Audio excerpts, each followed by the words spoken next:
Ladies and gentlemen, welcome to the fourth day of the World Judo Championships. On Tatami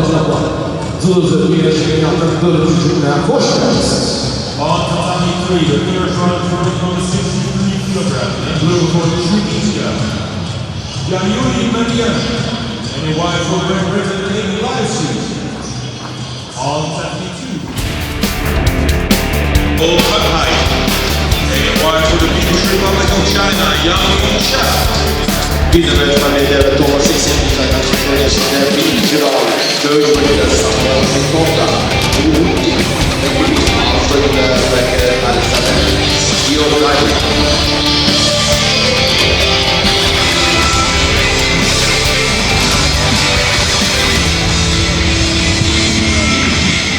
Please, ladies and gentlemen, welcome the athletes here on the World Judo Championship.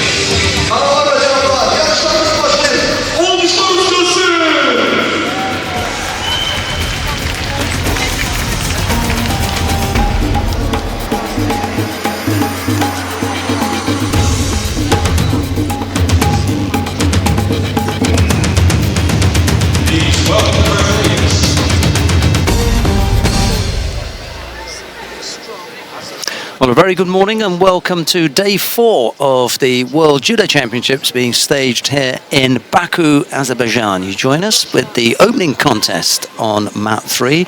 It's round 1 of the under 63 kilo category, and this contest features Amy Livesey of Great Britain. She's up against Miriam Bejawi of Tunisia. It's Livesey in the white judogi, Bejawi in blue.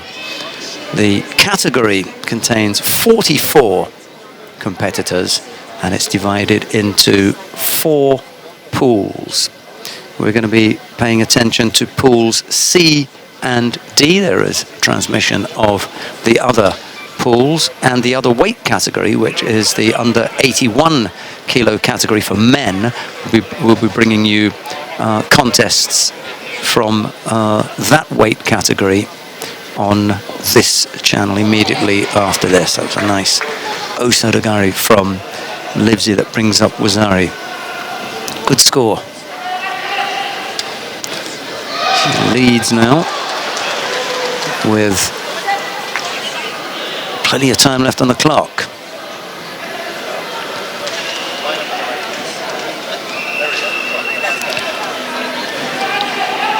Yeah, Wazari was the score indeed. Suspicion of something a bit bigger, but the landing was just Wazari. On Tatami 2, in blue for Turkey, Little Ashy was it to try and set things up. Now Bejawi has to deal with that big right arm that's come over her back. And another effort over the hip, almost turned.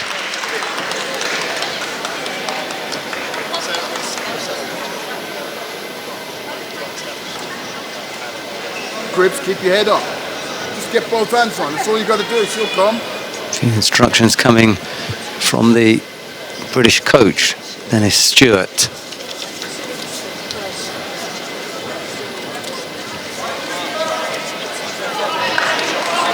I think, if I'm not mistaken, it's Anis Lunifi who's in the chair for Miriam Bejawi. Chance for the Shimiwaza here. Need to just change that to try and work from this side. There's a turnover here as well. If you can just hook the leg in, you'll see that. Decided to change again. Bejawi really struggling down there. The Shimiwaza going on. Jo Min Sun, the referee, having a good look. Yeah, that's it now.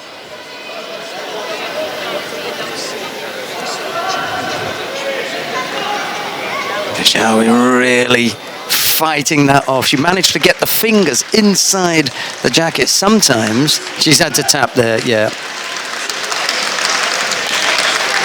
Sometimes you can get the fingers inside, but all that succeeds in doing is making that a little bit tighter. Well, she gave it a good effort, didn't she, Miriam Bajawi, to try and fight off that shimiwaza, but Livesey wasn't letting go.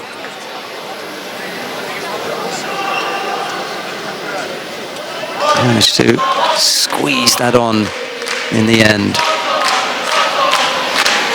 And it's an early exit for Miriam Bajawi of Tunisia. Amy Livesey goes in to round 2, where she'll face the current Olympic champion, Tina Trstenjak of Slovenia. There's a look at the application of that shimiwaza.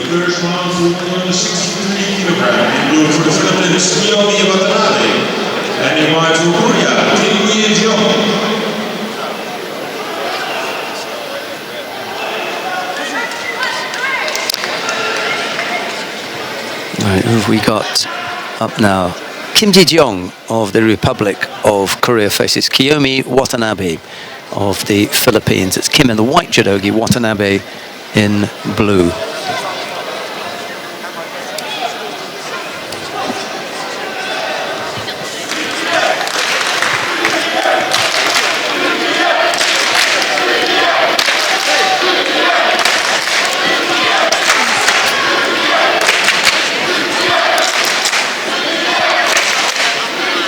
Three rounds for the 44 competitors in this weight category. 3 rounds, quarter-final, semi-final, and the final if they should get that far.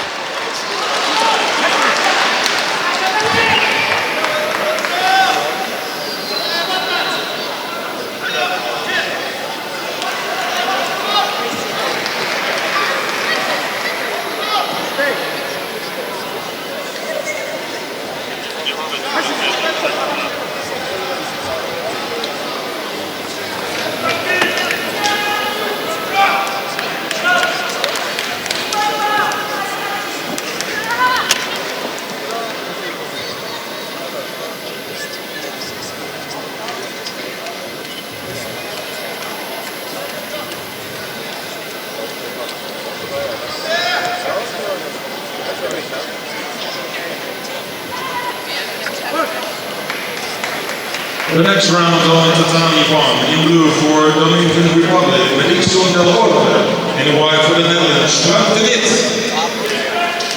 Well, Watanabe, who is well known for her newaza, catching Kim Ji-jeong on the ground. There's a bit of background to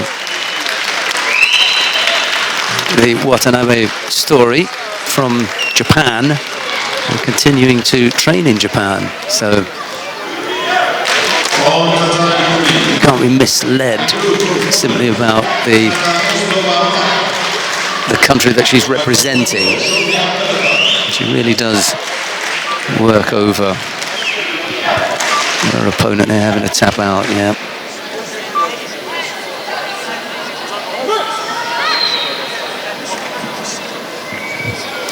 Okay, on mat 3, we continue in round 1 of the under 63 kilo category. Sofia Belatar of Morocco faces Agata Ozdobobwach of Poland. It's Belatar in the white judogi, Ozdobobwach in blue.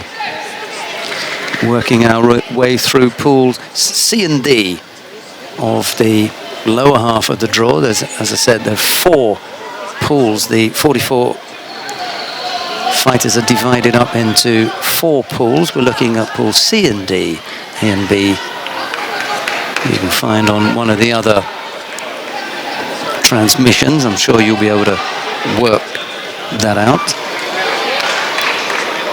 And another bit of newaza. All 3 contests have ended on the ground with either shimiwaza, a strangle, or the 2 arm locks that we've seen. So I suggest that people want to be very careful when they go to ground with this group, because they look as though they are pretty sharp. Livesey over Bajawi, we saw Watanabe over Kim, and now we've just seen Osdababois arm locking Sofia Bellatar with Judy Gatami.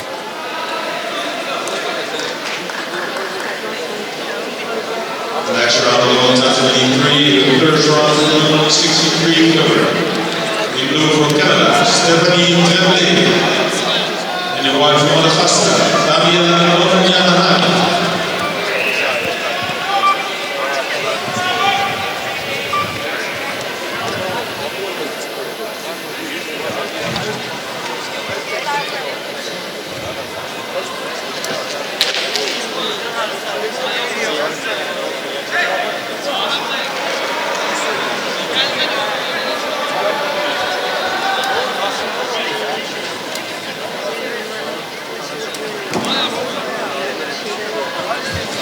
Right, coming on to mat number 3 now.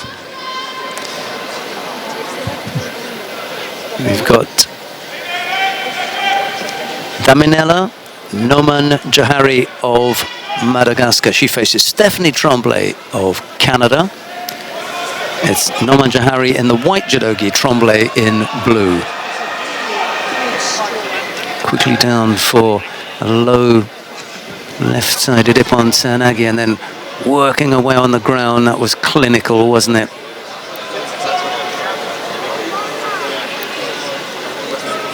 Kazuri Yoko Shiogatami from Stephanie Tremblay. Just changing things up there. Wasn't that strong. She picked up a Wazari for that. And now she can continue to work on the ground and threaten a Madagascan opponent.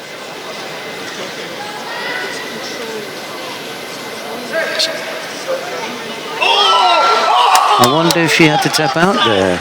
Holy moly! Oh, del orbe corterao. Throwing the pitch. Working home with a beautiful Saragami. That was astonishing. Oh, that came out of nowhere. Oh my gosh, right off the bat. Goes out the first round. Oh, it's The such a number decisive throw. 2 seed. Now, this is devastating for the Dutch team. No doubt about it. There is somebody that was really predicting that could be on that podium. And Nice turnover again. And this time that looks a lot stronger. sorry, a surprise, a devastation. Maybe Munigatami from Tremblay. What a tremendous fight for An amazing opportunity. Incredible.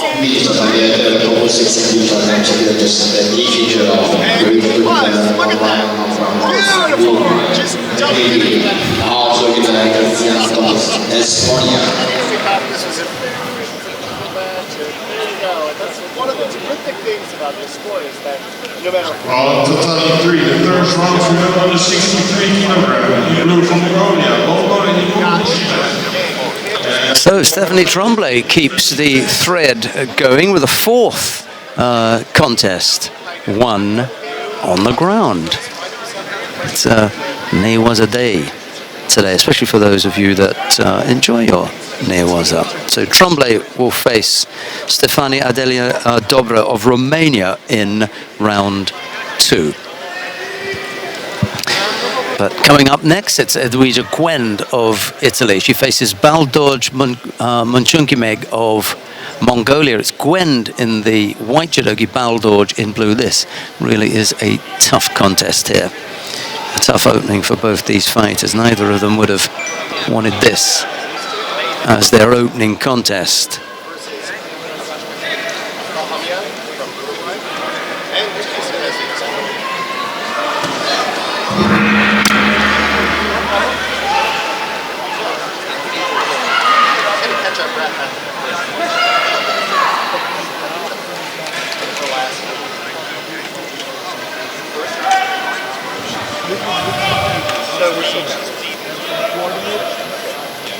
I'm the bracket sheet in a second.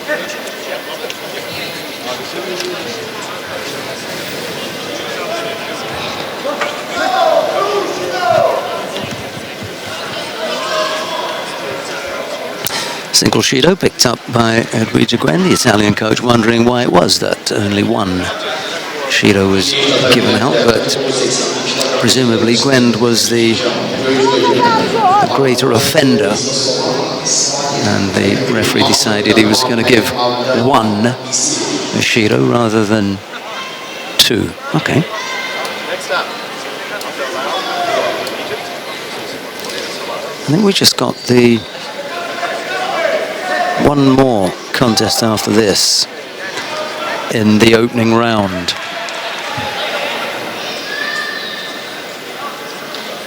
Yeah, we got one more contest to come after this in the opening round, and then we'll have the first round of the under 81 kilo category for men.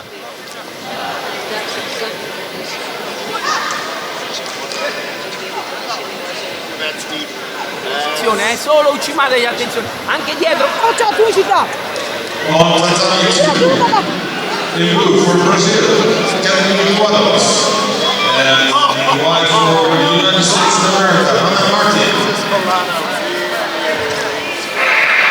Gwen was a little bit rushed there, looking to go over on that right side, and it ended up looking a little bit untidy, that effort. She hadn't got herself settled. Baldorge was on the move.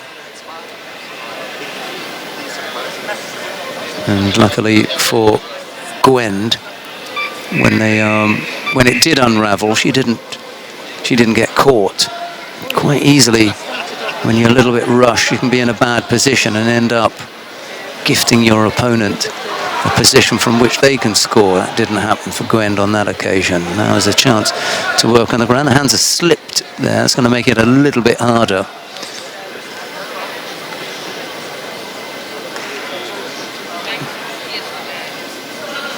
And now Baldorge is the one who has got an opportunity to work, but it's not really going anywhere, and the referee decides he's going to call Mate. Stands the pair of them up. We've got a minute and a half left to go. Both fighters have picked up a Shido, but there's no score yet. This could be the first contest that we watch today that doesn't end on the ground. We've had Neowaza all away.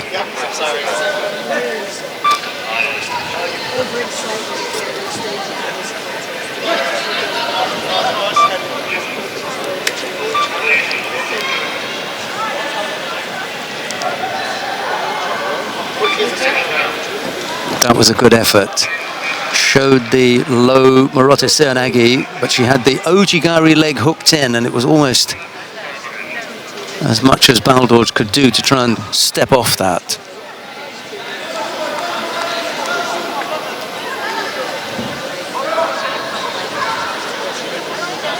And now Baldorge picks up a second penalty.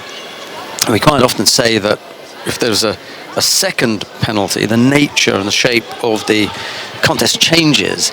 Well, we'll see whether Gwend goes tactically or whether she continues to try and come up with a score. It looks like the latter, doesn't it? 20 odd seconds left to go.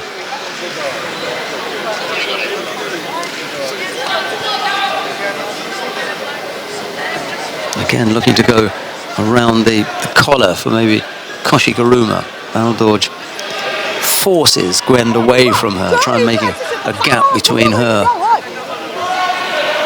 and her opponent to make it difficult for Gwend to come up with a technique, but that was terrific.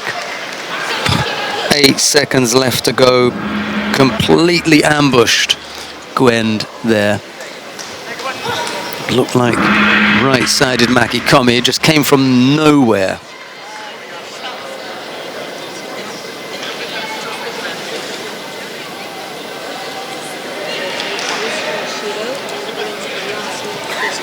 I wouldn't say that it was a shock for Gwend, but she knew that that was going to be a difficult one. Huge disappointment. Next round on Tatami 3. In blue for Germany, Nadia Basinski. So it's Baldorge Mungunchimeg who goes through to round 2. She'll face Jules Fransen of the Netherlands. Third round for 63 kilogram in blue for Great Britain, Alice Schlesinger. Right, we've got one more contest. There's the winning technique.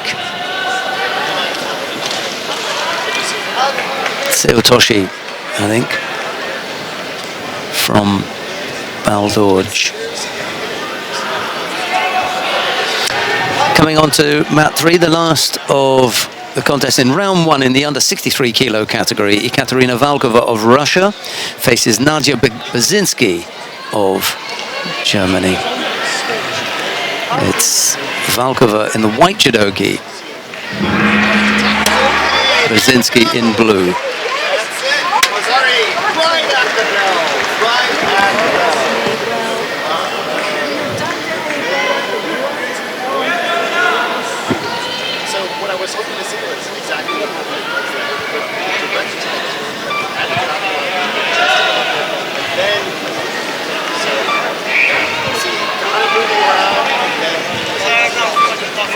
Heavy strapping on Basinski's right hand, and it looks fairly fresh. She picked up an injury recently and just trying to make sure that she doesn't, or gives it as much support as possible.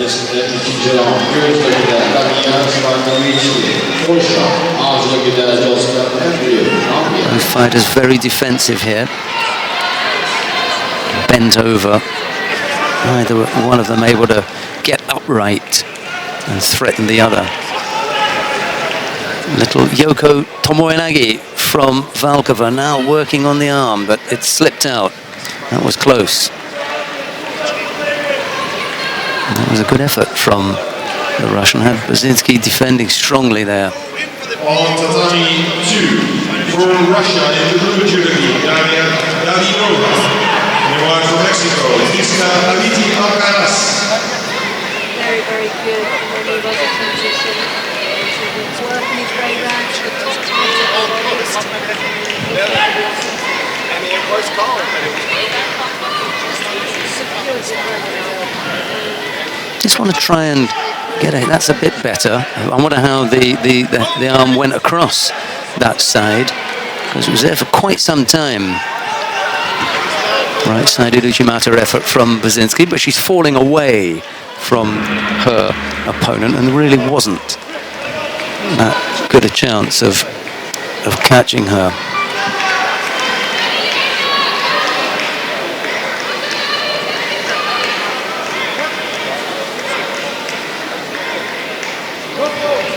That's unfortunate for Bazinski. She picked up a penalty for a false attack.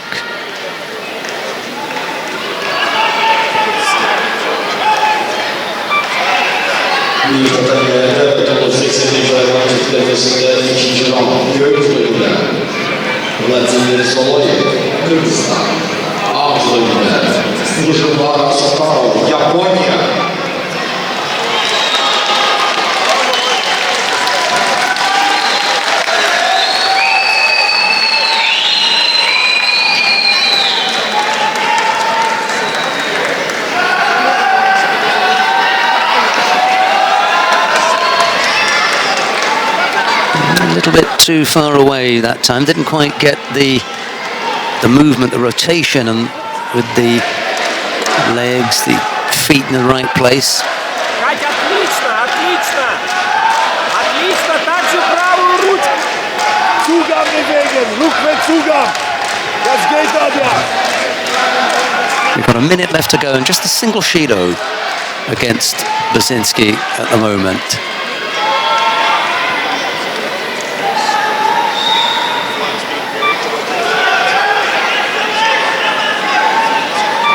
On Tatami 2, second round for under 81 kilogram, in blue for Canada, Etienne Guillon.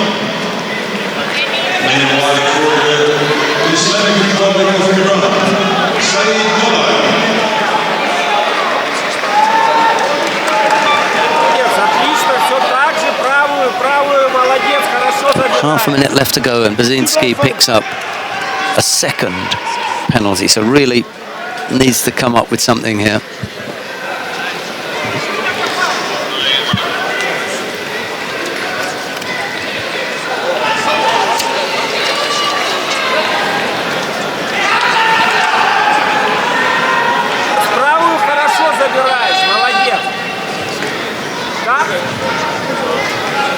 Brzezinski looks in some degree of discomfort there.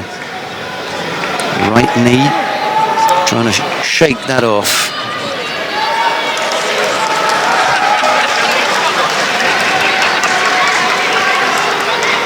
Not out of it yet because there's no score in the contest. And we are going to have a period of golden score. Still trying to shake off the pain that she's got in the right knee. Not quite sure how she picked that up, but could have been after an exchange with Valkova. Anyway, we're underway with the golden score period. The first to score will win.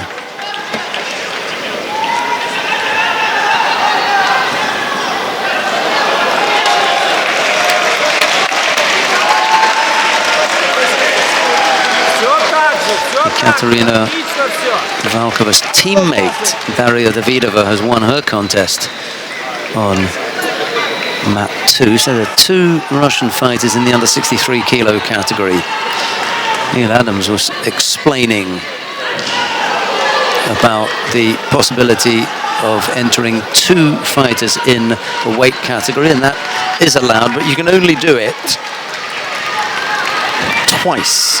So we have 7 weight categories, and in 2 of those weight categories you could double up. So you could send a total of 9 fighters. You can send 9 fighters in the 7 weight categories. We've had a minute of golden score. Brzezinski has managed to avoid picking up a penalty. What she really needs is a score here. I've just seen that Saeed Mollaei of Iran has won his opening contest on mat 2. That's the adjoining mat. We're on mat 3. I try and keep you informed about things that I see out the corner of my eye or I hear about that may be of interest to you as far as the competition is concerned. A minute and a half of golden score. Valkova and Brzezinski.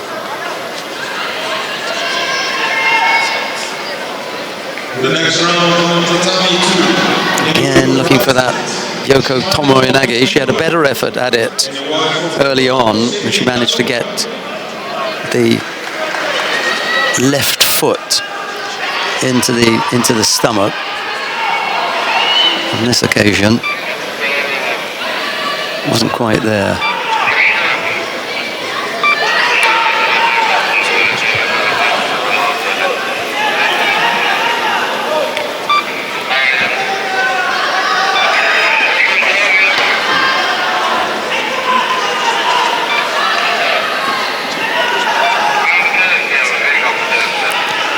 Backed up into the far left corner of the competition area as we look at it. And it could be a 3rd penalty here, I'm afraid.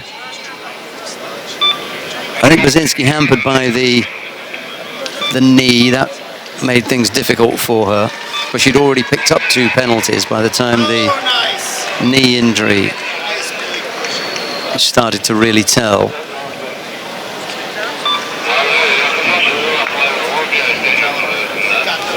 And a first round exit for Nadia Brzezinski. It is Ekaterina Valkova who's in your shot there, and that is Nadia Brzezinski. It's the Russian who goes through to round 2.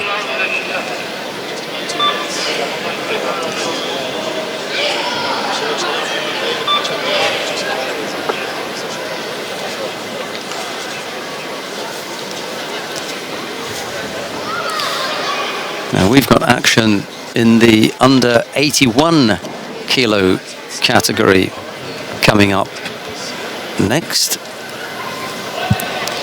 We're going to be looking at Pool B of the under 81 kilo category, and the opening contest there for for us is Otgunbatar-Ugunbatar. It's actually round 2. We're straight into round 2. Otgunbatar-Ugunbatar of Mongolia faces Eduardo Yudi Santos of Brazil. It's Otgunbatar and the white judogi, Santos in blue. And the Mongolians were on good form yesterday. They had a number of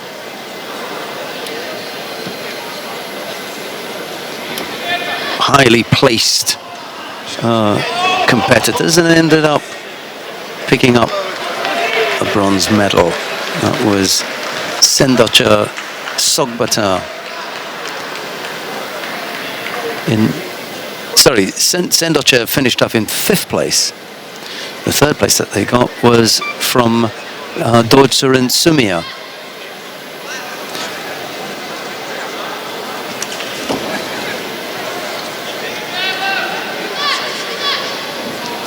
Ganbatar Odbayar finished in 5th place as well. That was in the under 73 kilo category. So they had doubled up in the under 73 kilo category. They had 2 5th places. Both the bronze medal contests they lost. But they managed to win the bronze medal in the under 57 kilo category. No score yet between Otgunbatar and Santos. It's a new day today. We'll put yesterday behind us and see how the Mongolians get on today. I think we've already seen Baldorj. She defeated Edwija Gwend. If my memory serves me correctly, Amiram Papinashvili up there in the crowd. He's already done his job for the Georgians. He can put his feet up now. Unlikely that they'll need him in the team event. They've got plenty of lightweight talent. Half the contest gone, no score as yet. It was Baldorj Mungunjimeg who defeated Edwija Gwend.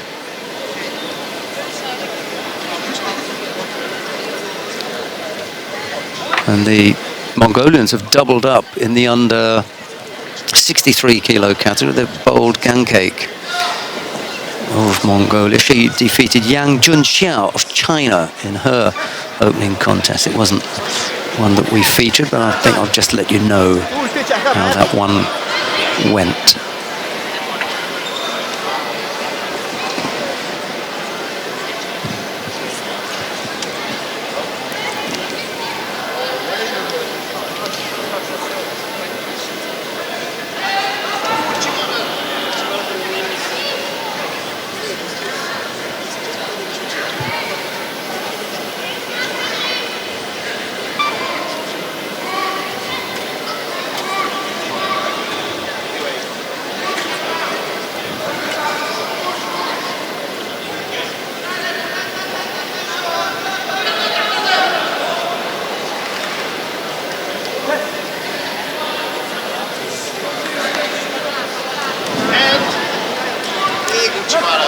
Single Shido picked up by Otgunbatar. We're inside the last minute.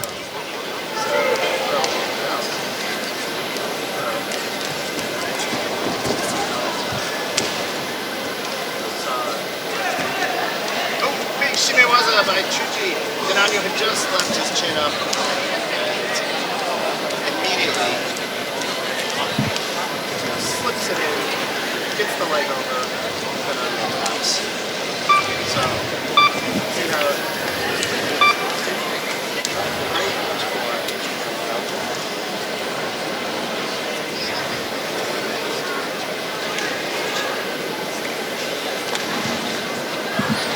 Time running out here. Looks as though we may have to go into golden score, but just as I say that, Santos comes up with a technique to finish things. Well, there you go. Right to the last second. Santos battled that one out.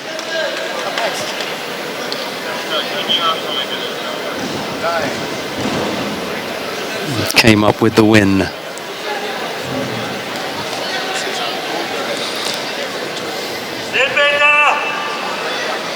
Well, a huge disappointment there for Otkan Bata. He came in to the competition as the number 4 seed, and one could reasonably have expected Otkan Bata, with that kind of seeding, to go somewhere in the competition beyond round 2. Unfortunately, that is not the case. It is Eduardo Santos who goes into round 3. And in white for Greece, Alexios Netasis.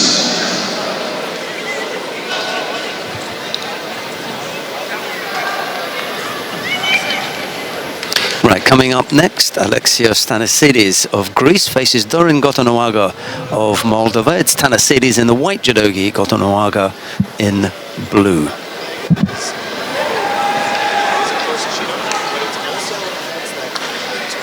It should be a nice little battle. Thanasidis is an exciting fighter to watch, and Gotonoaga has a good background too. So let's see how this pair battle it out. This is the first contest for either of these two fighters. They had a bye into round 2. That's where we are now, round 2. And the winner of this one will face Eduardo Santos of Brazil, who we just saw defeat Otkan Bata, Ugan Bata.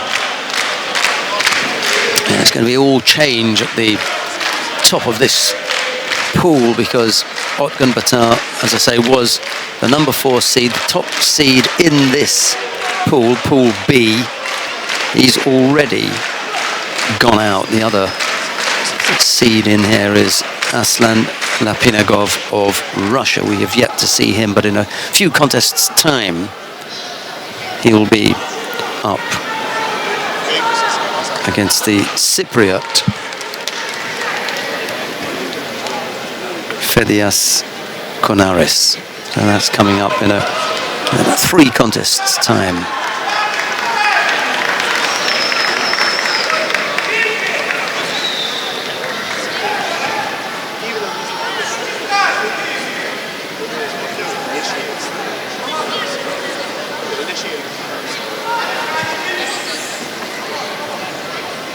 A bit of a stalemate here between Thanasidis and Gotonoaga. Slightly defensive, the pair of them. There's a nice attack from Gotonoaga as he goes left-sided with Morote Cernagi, but Thanasidis is able to spin out of that.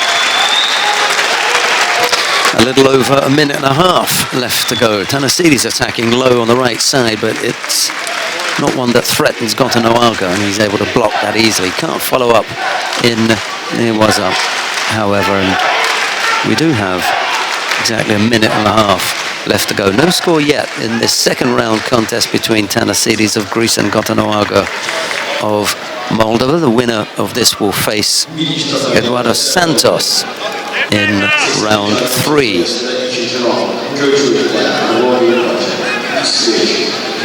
Difficult to pick where this one is going to go. I still think that it's the Greek Thanasidis who is the slightly more threatening of the two. And there you go. Yeah.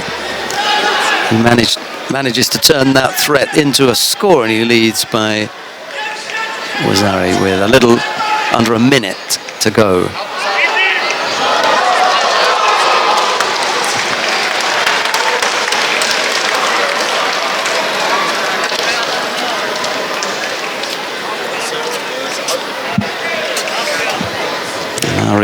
Egotidze, by the way, has just crunched Zubaida Rekviashvili down on mat number 2.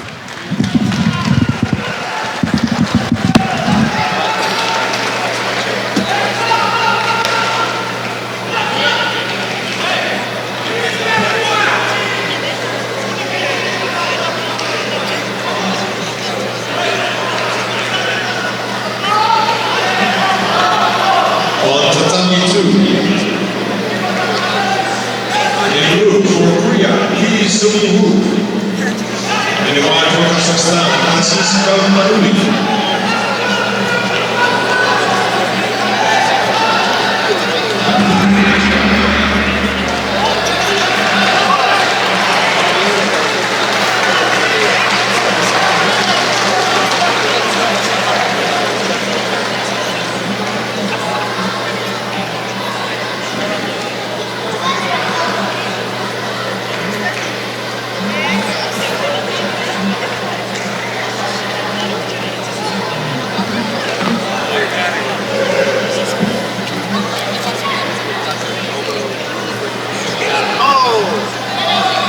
Trying to do society.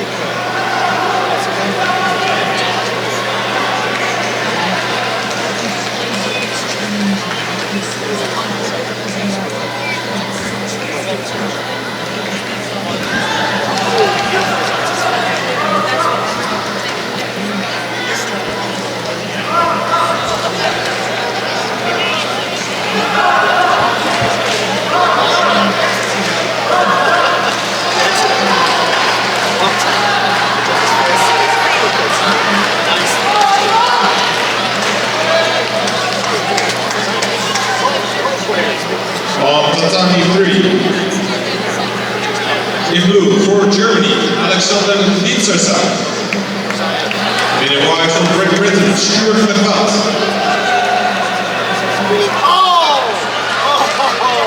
He had switched his head to the other side. Well, coming on to mount number 3 now.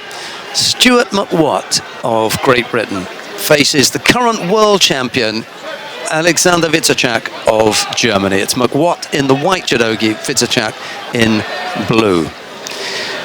Well, make of this one what you will, because it's the defense of his world title, Witzerzak, and he begins it here in round 2 against the difficult and quite tricky opening contest for him, because he had a bye in round 1, did Alexander Witzerzak, as did Stuart McWatt. So both of these fighters on the tatami for the first time this morning, and it's the kind of contest on paper that you would say the world champion should win. But McWatt actually has really nice judo. I've enjoyed watching him when I've seen him on the IJF Judo World Tour.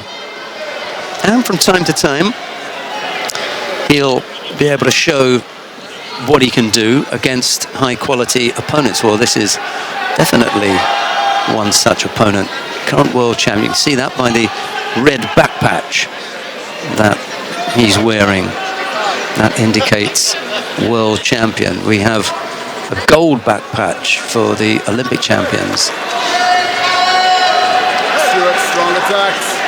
Dennis Stewart in the chair for McWatt, and Richard Trautmann in the chair for Witzerzak. Congratulations to Richard Trautmann, because his wife's just had a baby. Over goes McWatt, just goes down onto his side, caught with the low Morote Seonagi. So the lead for Witzerzak is Wazari after, with 2 minutes left on the clock. No, it wasn't. It was Sumigeishi. Beg your pardon. I looked out the corner of my eye and saw Lee Sung-soo throwing with Morote Seonagi, and I'd seen the Sumigeishi and called called the wrong one. There's Ipon Senegi, left-sided from Vitacek, but it doesn't really threaten McWatt.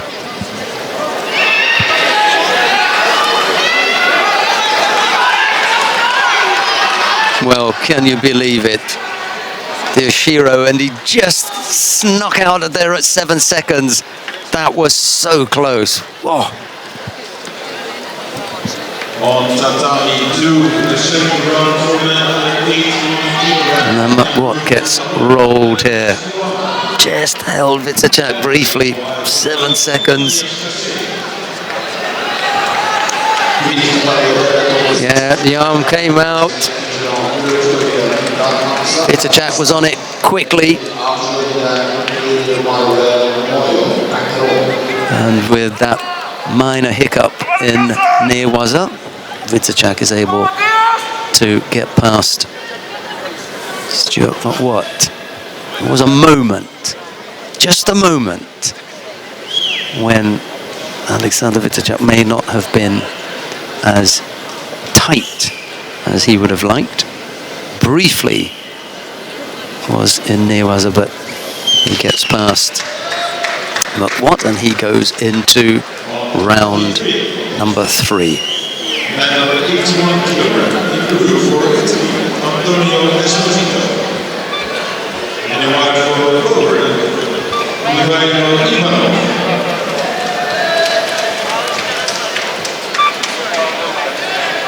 Smiles for Vitacek and Troutman on the way out. But there was a moment there when it looked a little bit tricky. Okay, coming up next, Ivelo Ivanov of Bulgaria faces Antonio Esposito of Italy. It'll be Ivanov in the white judogi, Esposito in blue. And the winner of this will face Alexander Vitacek in round 3.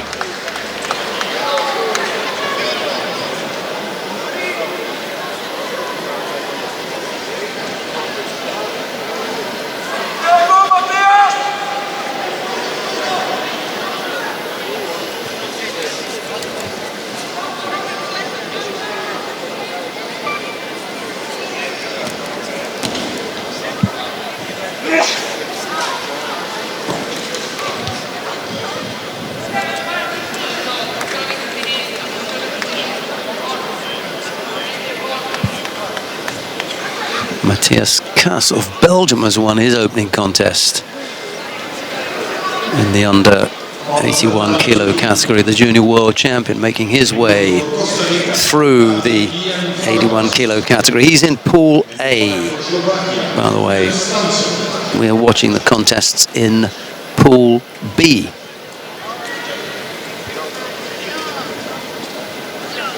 Esposito searching for a grip.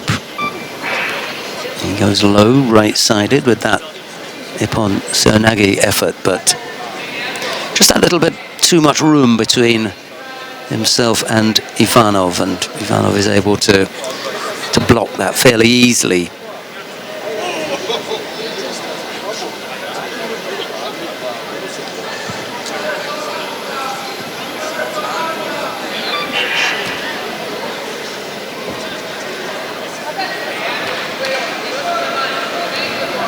Esposito is the kind of fighter that he doesn't have many secrets, and I don't mean that about secret weapons judo-wise. It's his animated nature that gives away what's on his mind, his mood, how he feels, and sometimes his opinions, and he tends to express those a little bit too forcefully at times. Anyway, that's the nature of the fighter. Almost came up with that Osodogari there. Got himself into a nice position, but couldn't finish off. He threatened Ivanov, and there he goes over on that side again. Changing the hand position, and then he tries to change direction as well this time round. But he's a busy fighter, and Ivanov's going to have to be careful here that he doesn't fall behind the pace and pick up a penalty like that.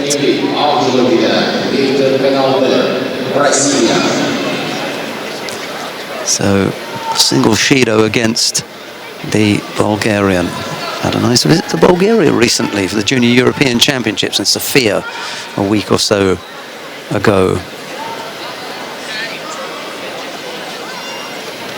Ivanov out of juniors now, up with the seniors. Not sure if this is his first senior world championships.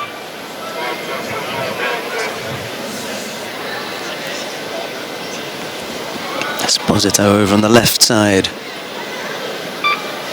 threatening again low with that Ippon Seoinage. And now it's the turn of Ivanov to have a go on the ground, but the men are not meeting with the same kind of success in Newaza that we had with the opening 4 or 5 contests of the women this morning. That was a real exhibition of Newaza skill. Enjoyed that. Good start to the day, and we'll be seeing the continuation of that exhibition when we get round 2 after this. Still a few contests left to go. I think we've got 4 more contests to come in this. Well, 3 after this one, before we go back to the, or before the under 63 kilo category round 2 begins on this tatami. So 3 more contests for us in the under 81 kilo category, and then we'll have another look at the under 63 kilo category. We'll start out with Tina Tursteniak. She'll be up against Amy Livesey, the current Olympic champion. Tina Tursteniak will face Amy Livesey. Okay, no score in this one. We're going to have to go into golden score to decide this one. There's a single penalty picked up by Ivanov, and we're underway with golden score. Esposito, I suppose, could be seen as having a slight advantage, given the fact that he has remained penalty free. A second penalty, if Ivanov were to pick up a second penalty, would really make things difficult for him. And slightly speculative from Esposito, but just threatened Ivanov for a moment there, just unsettled him.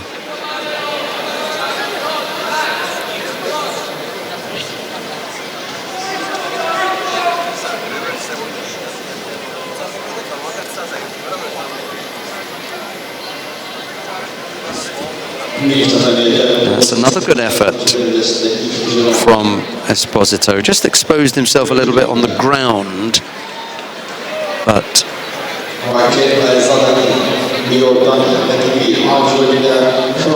no harm done.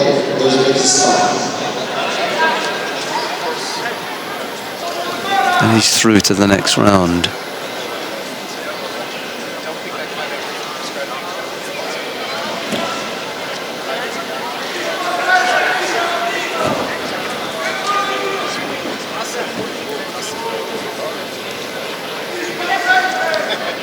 Ivanov did pick up a second penalty. So he's the fighter who's really got to get going here. Another error would put him out. Desperate for a score. The Bulgarian coach just being asked to tone it down a little bit. Can't be coaching during the contest. Have to wait for the mate. The next round on Tatami 2. Second round for man under 81 kilogram. In blue for Argentina, Emanuela Lucenti. And in white for Australia, Leon Copa.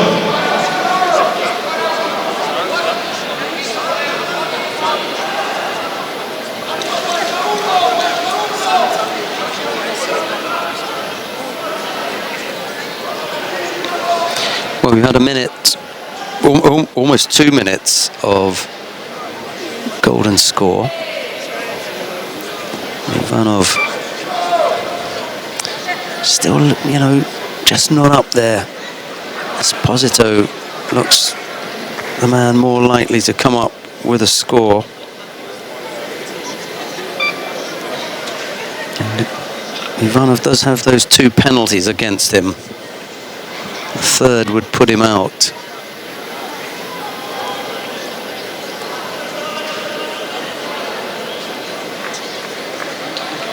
And Ivanov picks up a 3rd penalty, and that, I'm afraid, is his day done. Esposito into round 3, and he'll face the current world champion Alexander Wyszczak.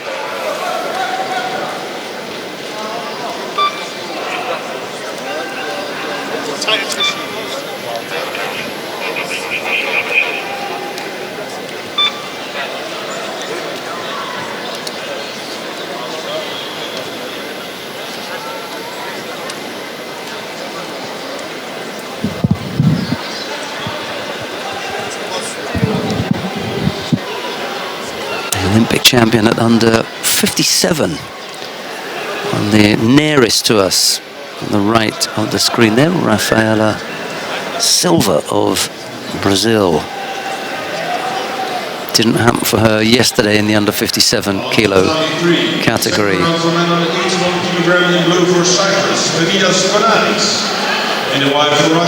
Right on the mat now, Aslan Lapinigov of Russia faces Fedias Konaris of Cyprus. Lapinigov in the white judogi, Konaris in blue. And the exciting Russian, what a prospect he is.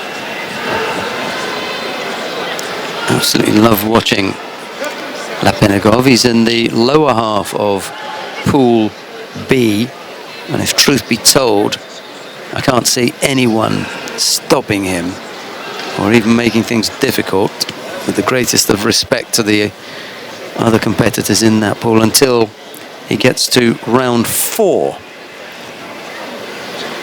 where his likely opponent, if things work out, is Vedat Albayrak.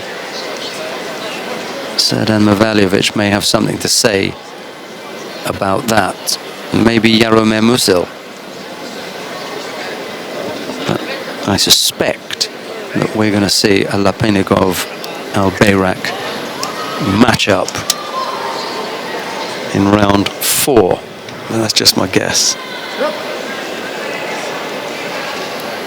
Хорошо, хорошо, хорошо. Да.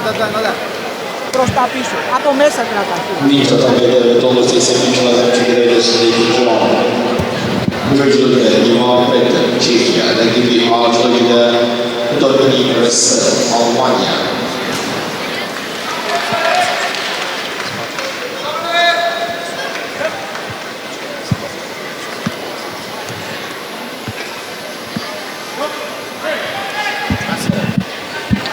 Konaris just guilty of avoiding to take a grip there.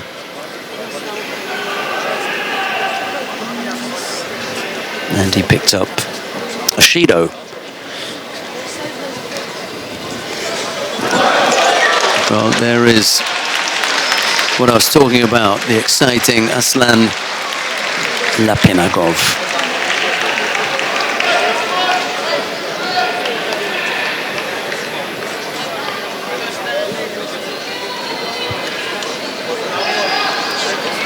We've seen quite a few nicely executed uchimatas, but that really was absolutely lovely. Huge from Lapinigov as he disposes of Fedias Konaris of Cyprus. And the wife from Tunisia, Abdelaziz El-Hamad.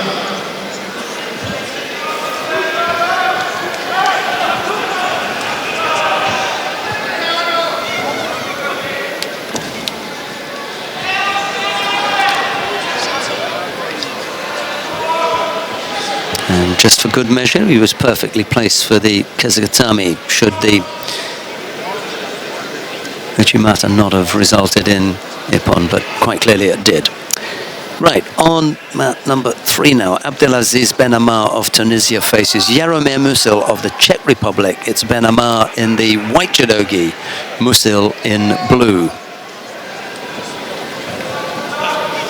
On Tatami 2, in blue for Lebanon, Stefan Hazar, and in white for Tajikistan, Ahmad Muradov.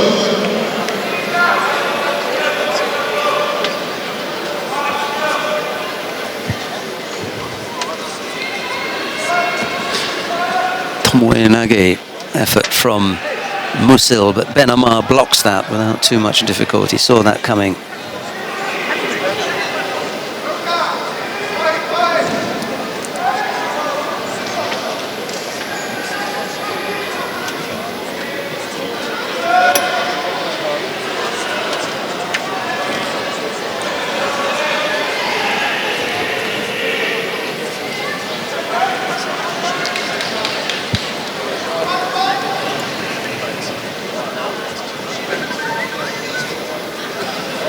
Slightly bends over and defensive looking there, Musil. Ben Ammar's got a slightly stronger grip.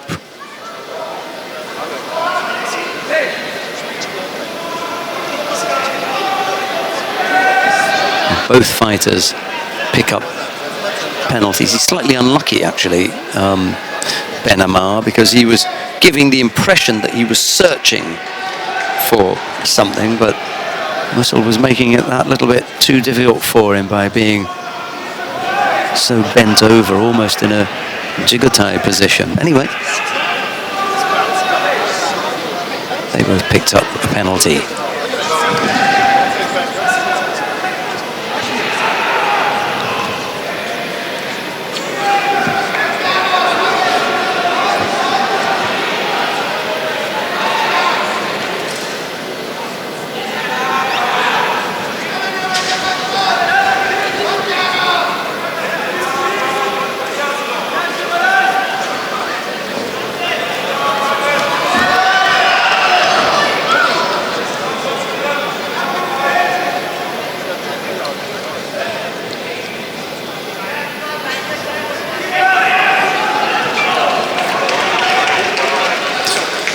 Musil on the board with Wazari leading with a little over a minute and a half left to go. And clock ticking away down there. Just the left foot left in. He manages to get that out, but just as he does, he loses control of the top half. That so often happens.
attack. 20 odd seconds left to go. Ben Ammar will have that long to try and pull something back. The second round for the 63 kilogram. In blue from Mongolia, Paul Khanhaik. In the white, the reigning world champion from France, Tatami.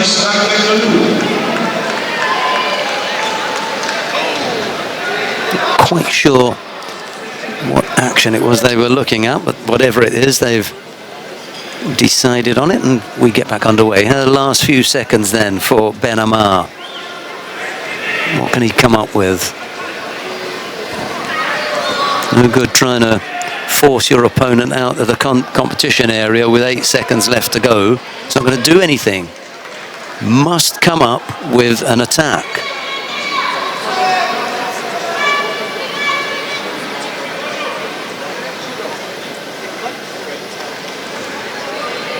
And he picks up a penalty. Sad, really.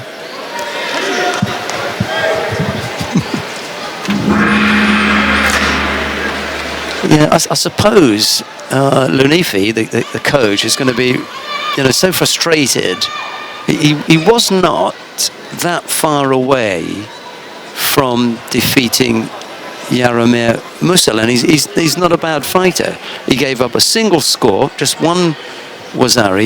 He was in it, and he could reasonably have been expected to come up with a better effort towards the back end, the last 40 seconds, last 30 seconds, than he did. He never really threatened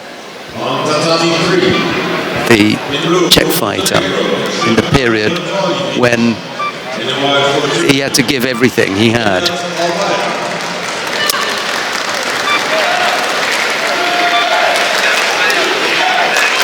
Right, coming up now, Vedat Albayrak of Turkey faces Serdan Mevaljevic of Montenegro.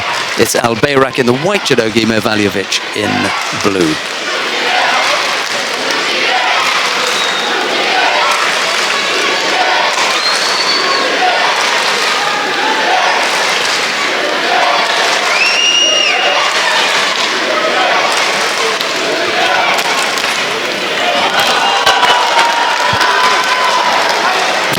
Good score from Albayrak. He's on the board with Wazari.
Matter effort there from Albayrak, and Mevaljevic almost came up with the tip, as Neil likes to call it. Neil Adams talks about when the fighter is tipped over, having attempted something like Uchimata, it misses or is not as effective as they would like, and they end up getting turned over.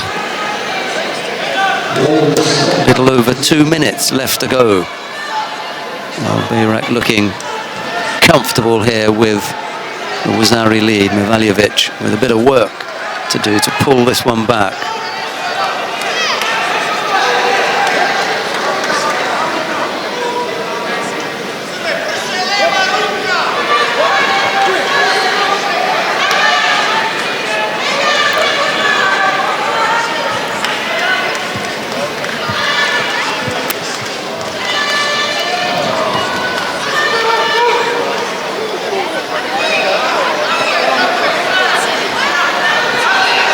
There is the tip.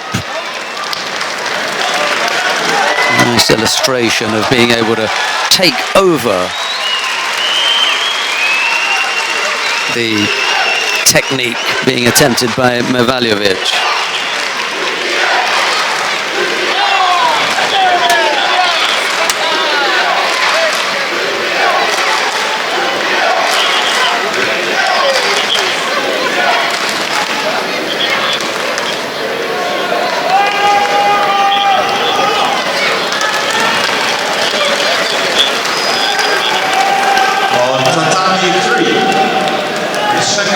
for women under 63 kilogram in blue for Great Britain, Amy Livesey. And in white, the reigning Olympic champion from Slovenia, Nina Steniak.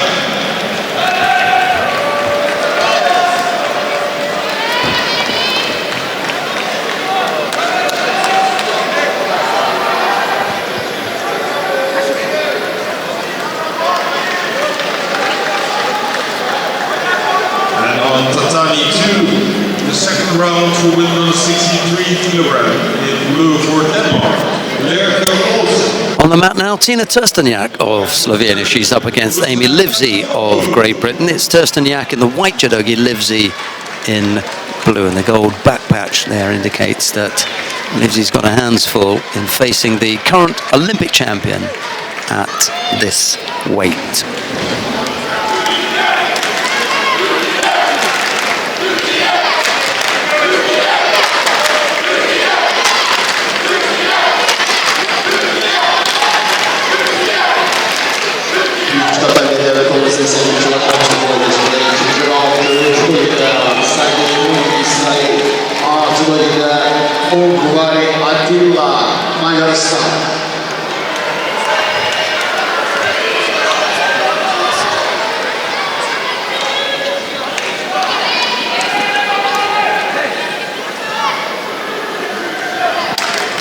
That's it.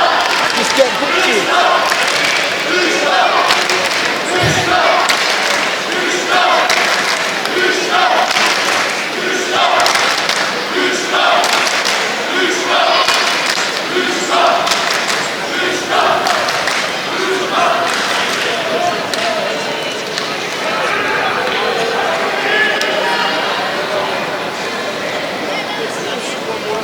Trsteniak happy to settle on that grip to begin with. Thought about her favourite Sode Tsurikomigoshi.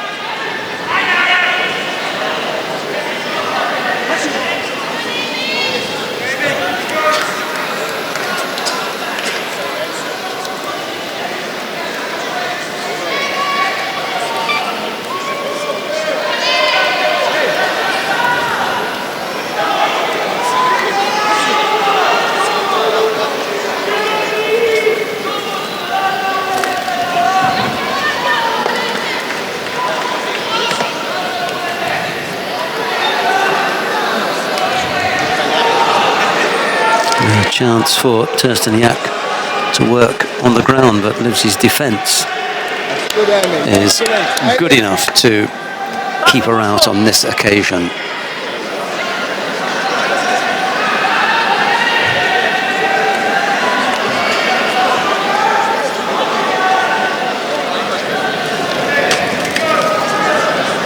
Nice movement from both fighters.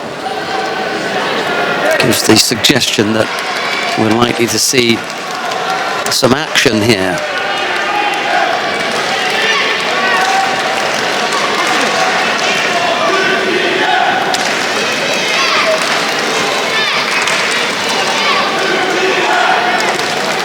Sitting in the chair for Trsteniak as ever, Marian Fabian, Slovenian coach.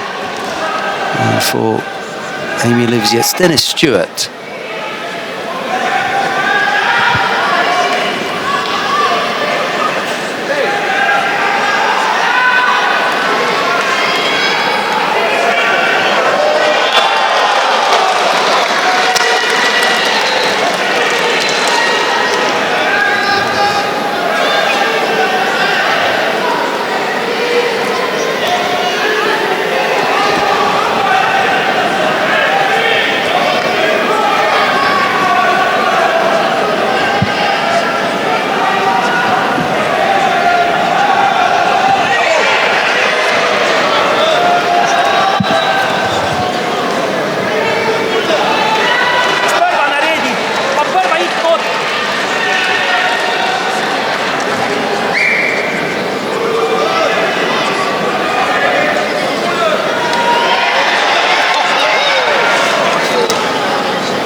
For a moment whilst we Wait for Livesey to tidy up. We're back underway with 40 seconds left to go. No score yet. Both fighters have been nice and active, so there are no penalties against either of them. And as I said, you know, they've moved nicely. They've looked active. That was a good effort from Tersteniak. Low, left-sided, managed to get nice and close.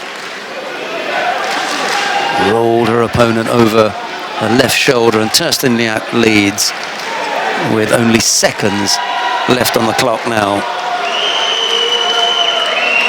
It was always going to be a tall order for Livesey to go against the Olympic champion this early in the day as well. You really hope that you're going to get a draw that will give you some chance to go through the competition, but a tough draw for Livesey. She came up against the number 2 seed, the current Olympic champion Tina Tersteniak, and it's Tersteniak who goes into round 3. On to Tatami 3, they move for Spain, it's Elimination. And the wife for the Philippines, Untitled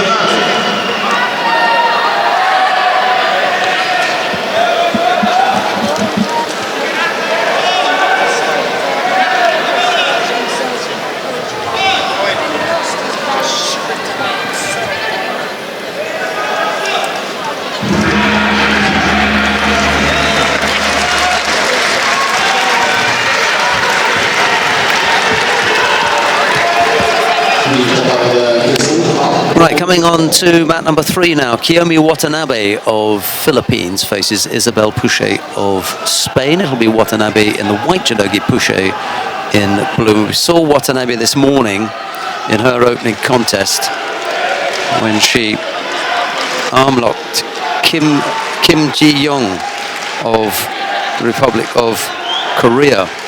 Neatly executed udigarami from Watanabe on Kim.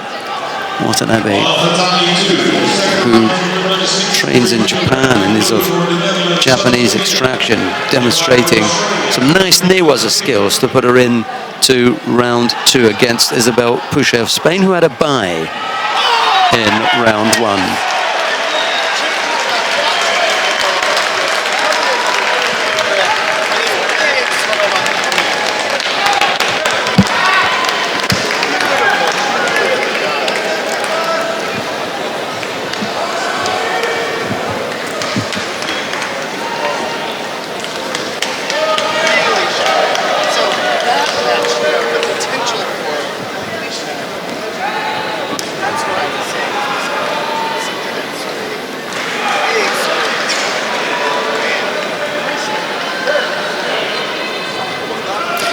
Tatami again favouring newaza, and why not? You know, if that's your forte, you feel that you can catch your opponents with it, why not? She's got a good chance as well.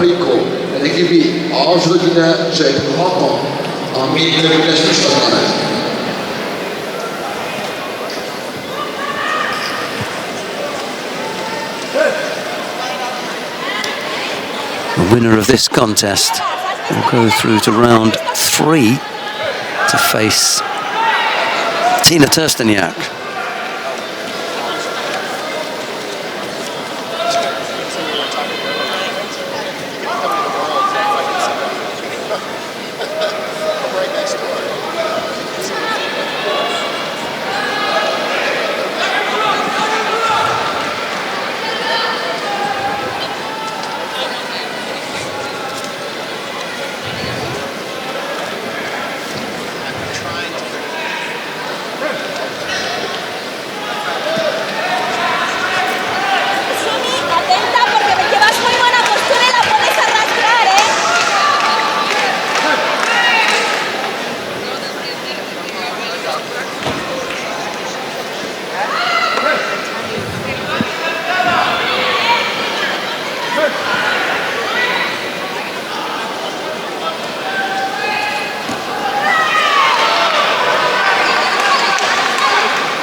Well, despite the high power newaza skills of Watanabe weren't enough to get past Boucher. Isabel Boucher of Spain wins out, and as a reward, if you like, for that win, she gets to face Tina Trsteniak of Slovenia.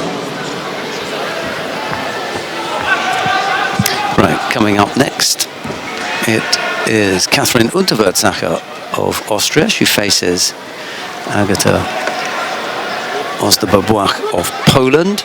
It's Unterwürzacher in the white judogi, Osterbobuach in blue.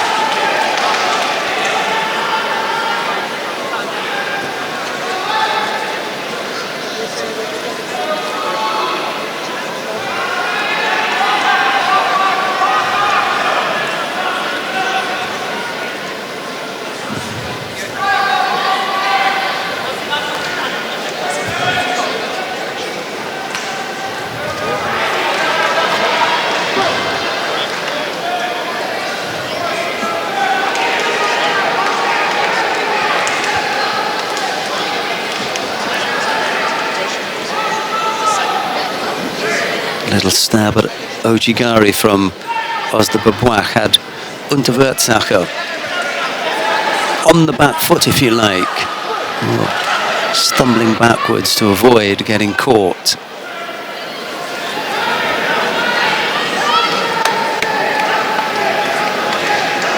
Bronze medalist last year. Osterbobuach would like to be able to go that far in the competition again. Dawaj, dawaj! Oddech, jedziesz cały...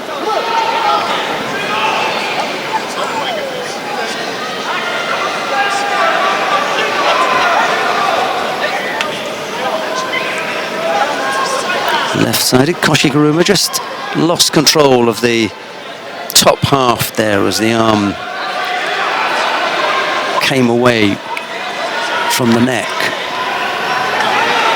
or her opponent's neck. She had the arm around the neck and then it just slipped off.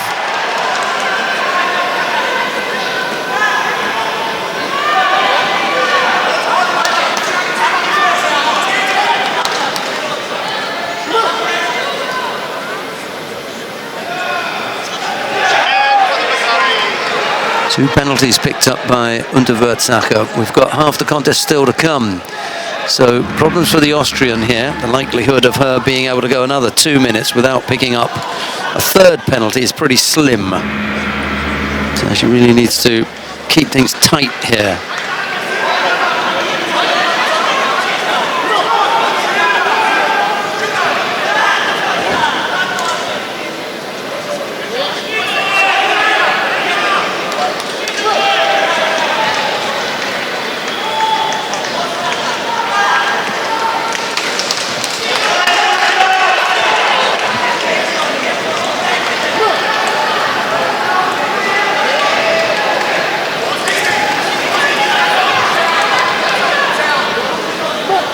The second round is going on a 63 kilogram. In blue for Ecuador, Tatami and in white for Poland, Carolina Tala.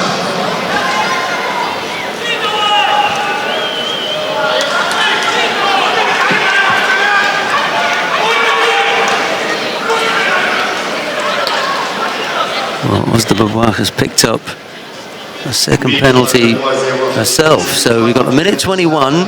Unterwürzacher beginning to press now.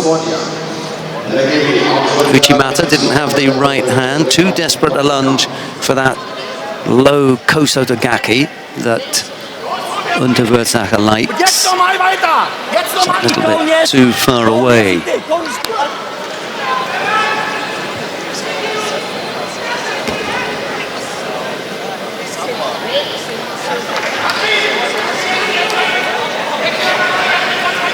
We're inside the last minute now, and as ever, as we get towards the back end of the contest that Unterwurzsacher is in, she begins to look slightly disheveled as the hair loosens a little bit.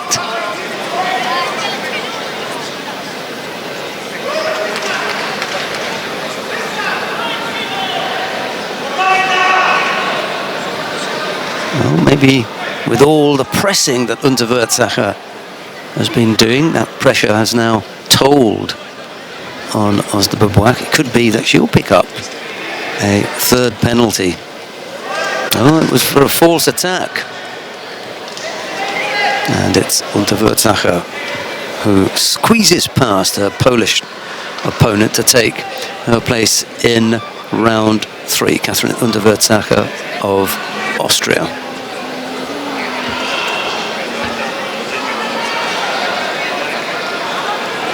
On Tatami 3, blue for the United States of America, Alicia Gallas. And the white from Israel, Jimmy Shamir.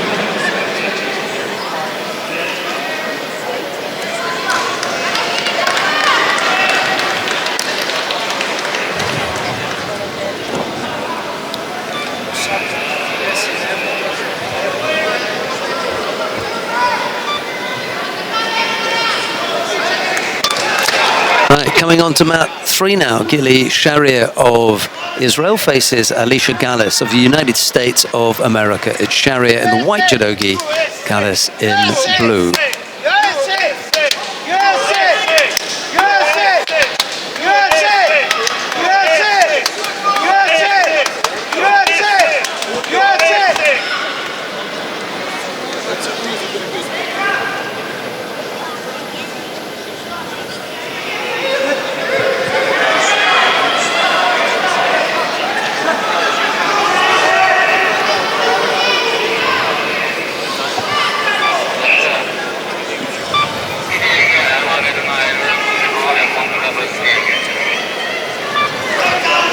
Few shouts of USA, USA from a few chairs down. I think they were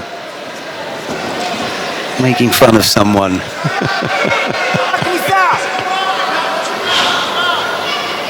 Because they weren't Americans shouting out USA. I'm sure that came through. Gallas, anyway, may not have been aware of it at all, and if she was, then it would have come across as support for her, so good for her. A few more chance coming up. Not at all sure why they are so G'd up for Gallas. Anyway, one of the hazards of having your commentary position in and amongst the spectators on most occasions, it's a very happy situation. On others, it may prove slightly annoying. Good job! USA! Single Judo picked up by Sharia. Gallas now attacking in Newaza.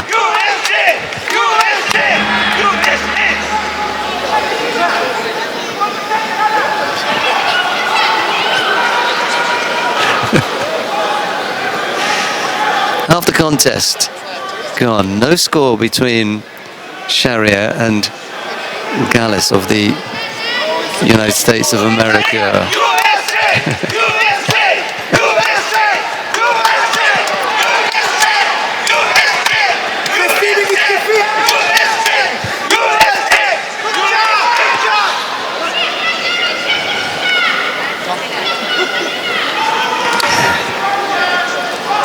Well, it's possibly a slow morning, and a couple of chaps who've come along to support someone else who's maybe either gone out the competition or hasn't quite come to the tatami yet have decided they're going to pick a team and go for them, and they've decided to go for the USA.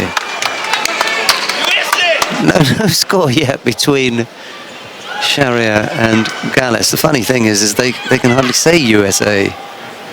Maybe Eastern European and struggling with some of the lettering, but it's quite amusing from where we're sitting.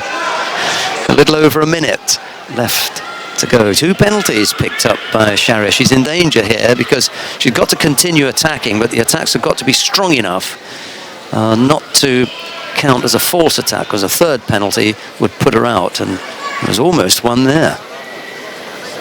Slightly far away from the target area. That's a better one, and she comes up with a score. Just about squeezes out Rosario there. Gallus couldn't keep out Sharia. You'll see it here. Nice and low. That was a lot better. Just down on the side.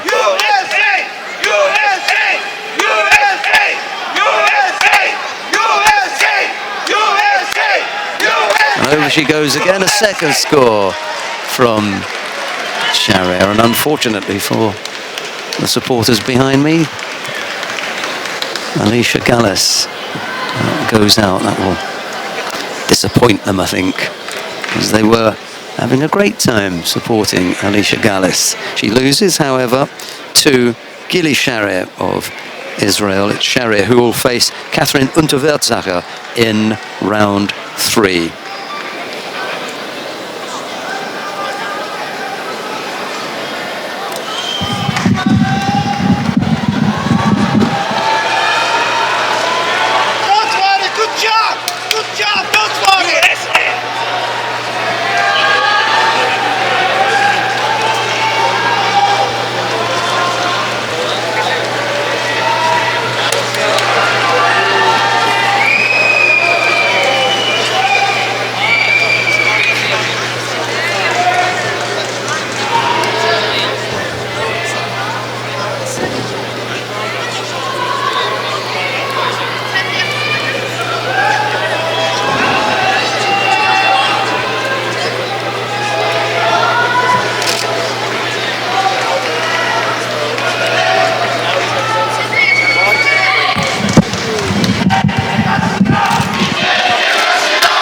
Right, on mat number 3 now. Tashiro Miku of Japan faces Silva Tsuelen of Lebanon. Tashiro in the white judogi, Tsuelen in blue.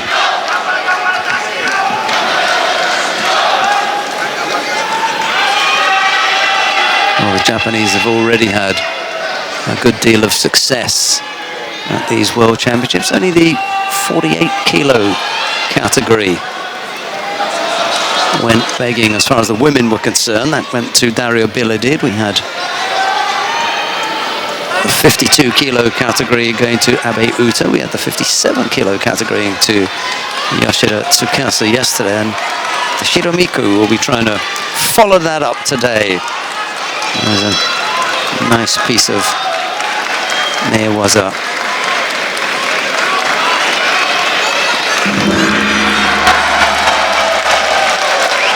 Tate Shiogatami from Tashiro Miku is the winning technique. That takes her through to round 3.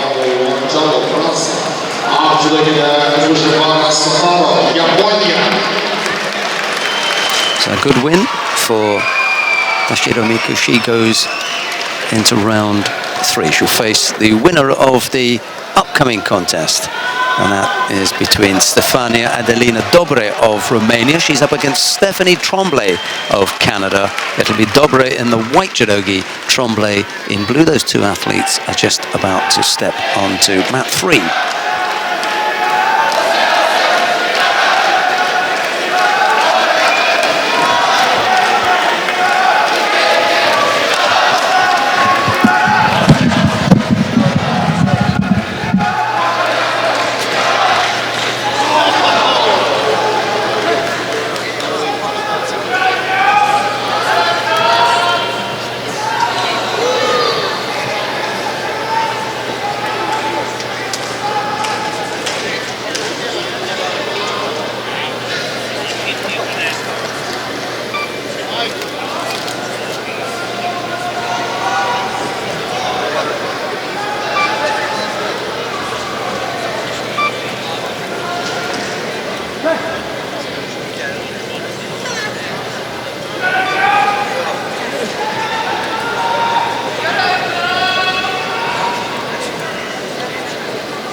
first minute. No score between Dobra and Tremblay. Tremblay was also involved in some neat newaza this morning. I think 3 or 4 of the opening contests were won on the ground, and Tremblay was involved in that.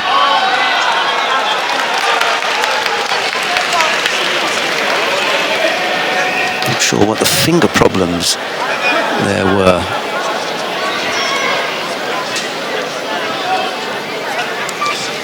Anyway, Dobra appears to be none the worse for wear, battling away. 2.5 minutes left to go.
Tremblay coming up with Wazari there.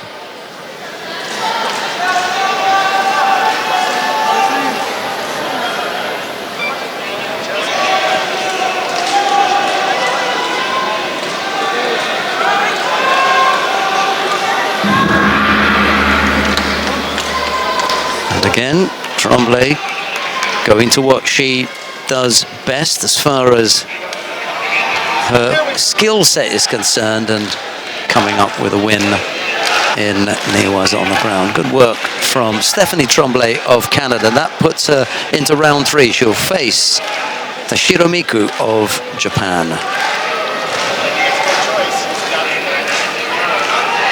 On Tatami 3, the second round for women under 63 kilogram. In blue for Mongolia, Muguchime Okoye. And in white for the Netherlands, Jules Fransen.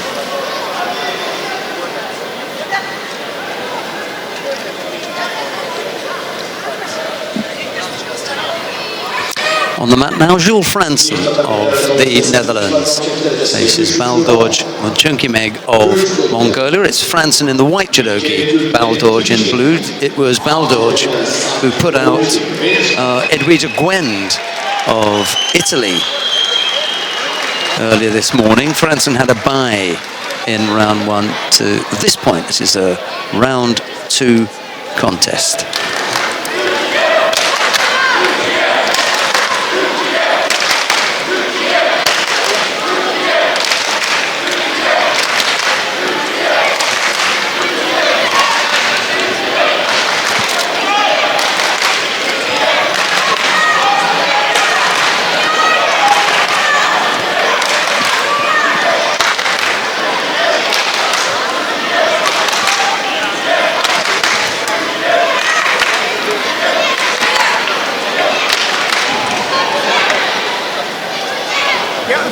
Neither fighter settled as yet.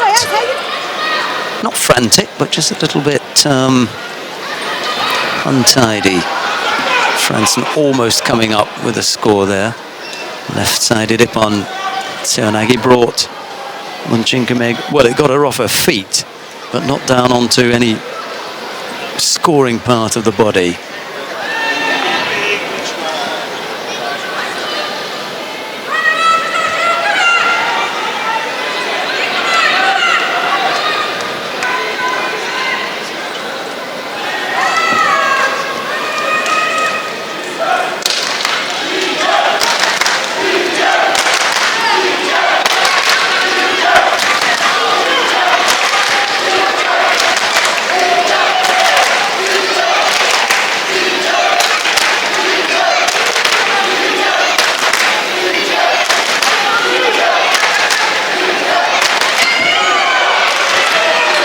Is a score. Nice one from Jules Franson. That's the lead inside 2 minutes.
So Franson it is. Powerful looking performance there from the Dutch fighter. Focused, strong, determined, and through to round 3. Jules Franson putting out Baldoj and Chinkimeg.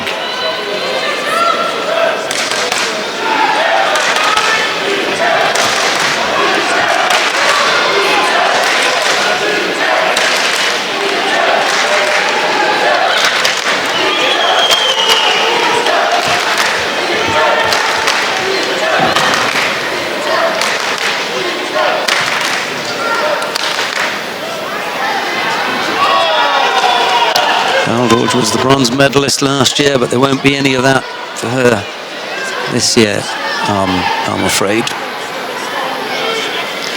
Franson it is, through to the next round. Okay, on mat 3 now. Ekaterina Valkova of Russia faces Aknia Turdan of Kazakhstan. It's Valkova in the white judogi, Turdan in blue. This is the last of the second round contests in the under 63 kilo category, pools C and D, and we've got Jules Franson of the Netherlands waiting for the winner of this one.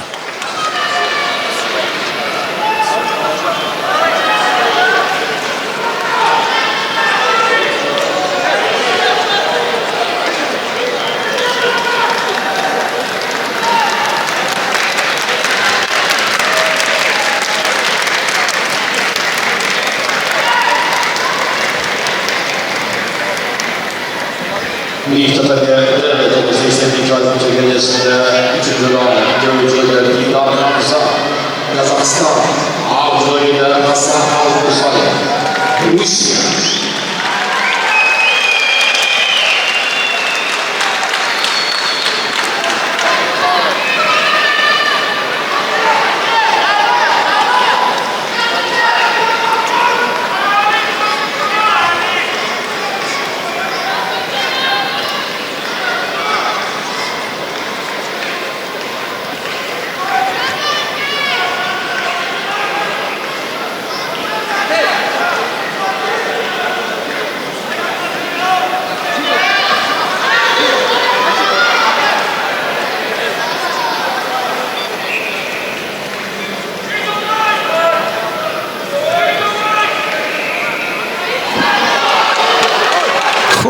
Goodness me.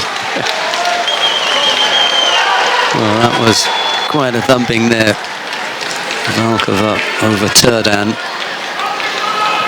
Maybe she over-rotated. Could be that she didn't quite land on as much of her back as would be needed to give the ippon. Yep. Yeah, Wazari it is. All right, well, Turdan may have something more coming her way, because I doubt very much whether Valkova is finished as yet. She's got plenty more left to give out. A little right-sided Marotti Sernagi effort low on the right side, but it was really ineffective.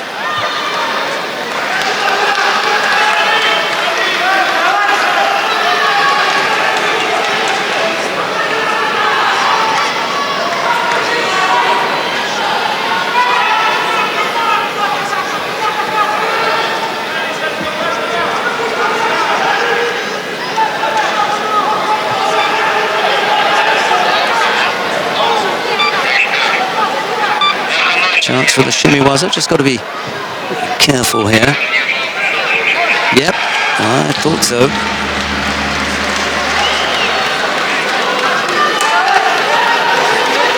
Tatami 2, goal score.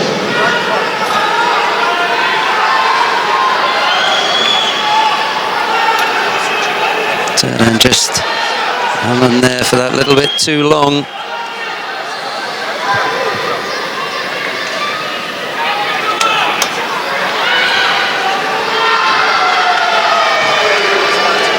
Valkova through to round 3, where she'll face Jules Fransen of the Netherlands. Tell you what, the 63 kilo category fighters are just absolute monsters when it comes to newaza. They've been very, very busy, and most of what has happened, yeah, Valkova knew that. Called the referee in to say, hey, it's all over here.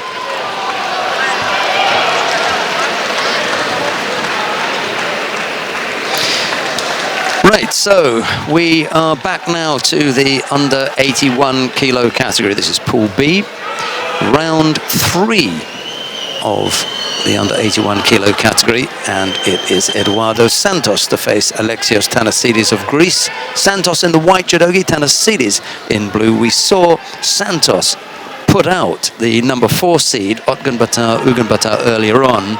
It was Thanasidis who overcame Dorin Gotanoaga of Moldova. So both of these have been in action already in their second round contests. Tatami 2, in blue for Russia, Davidova.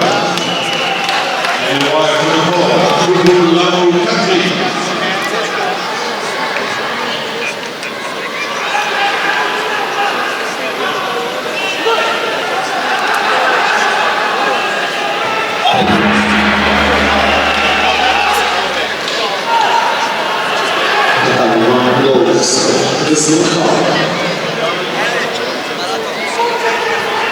Nice and upright, both fighters.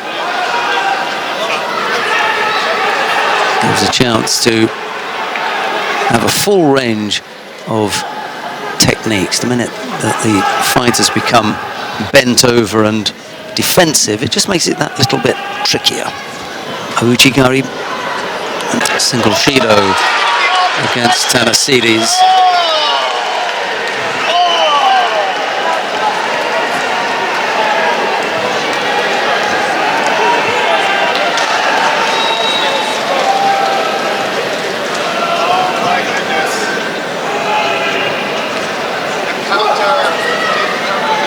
Yep, there's the Ojigari, a good score from Eduardo Santos. That's the lead now with 1:40 odd left to go.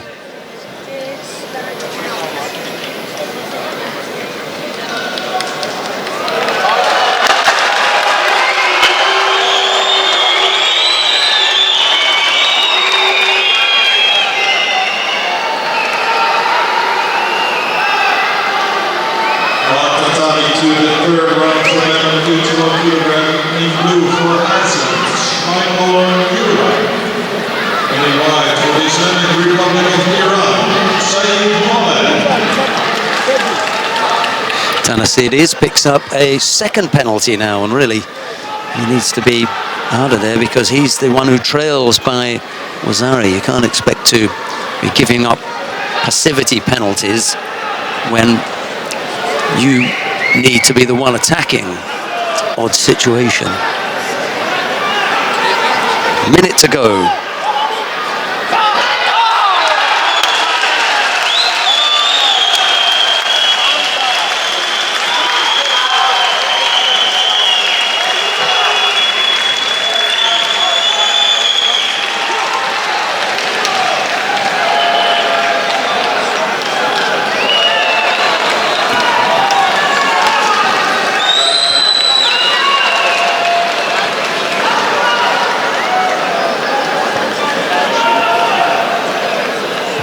Half a minute left to go.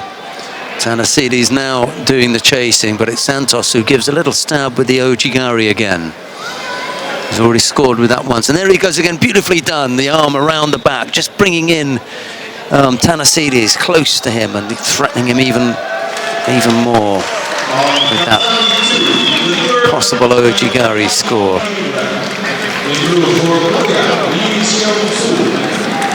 And the one from Portugal,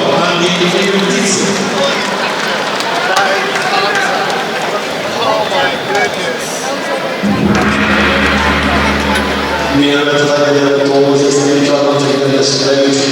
Just a few seconds left to go here, and there weren't enough for Tanasidis to come up with the tying score. It's Eduardo Santos of Brazil who goes through to the quarterfinal. That's the stage at which we will see Santos next.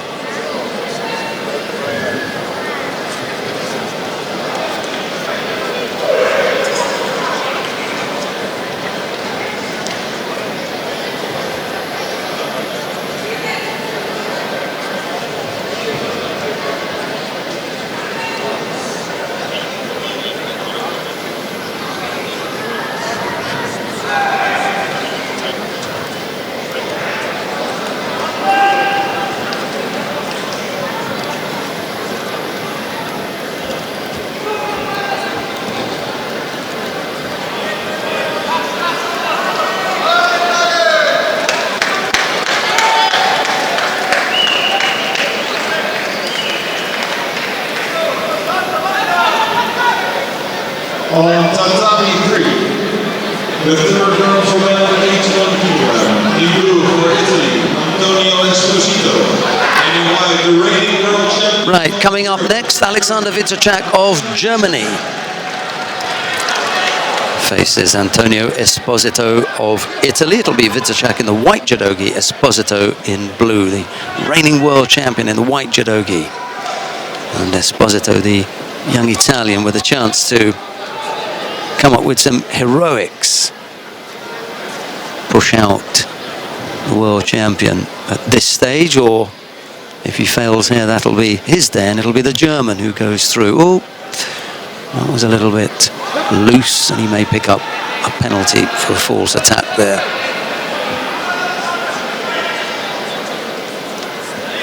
Indeed he does.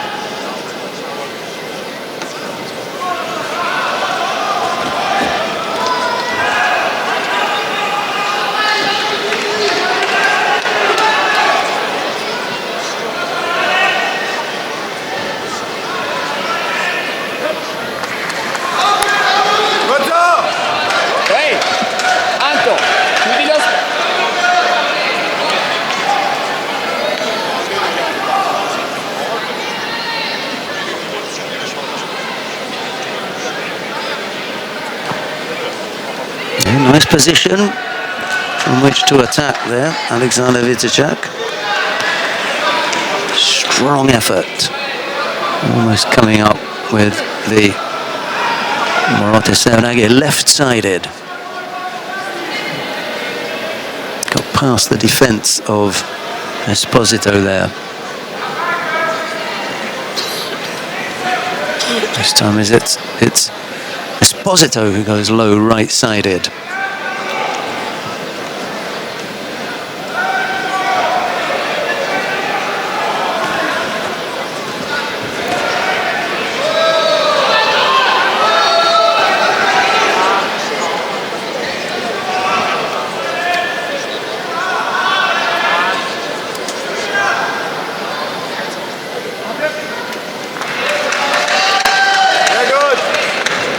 Sietati così, se riesci prendi la manica, forza.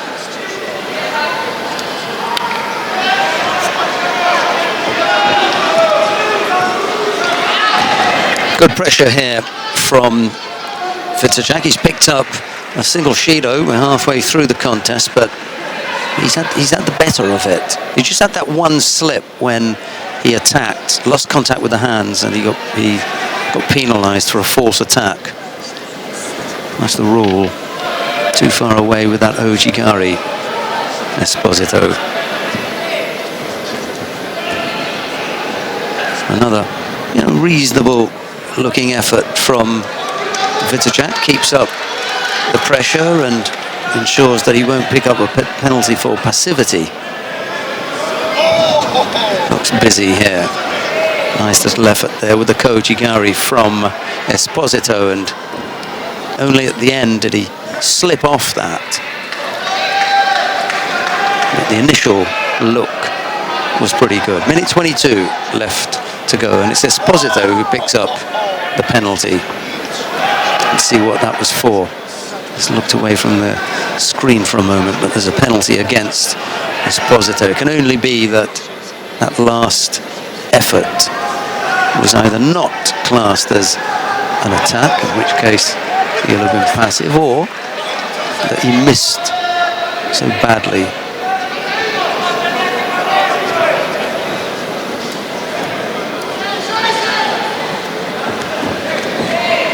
Not a bad effort from Esposito, and Victorchak looking for a Tatami waza. He puts Esposito onto his front and he can work from there.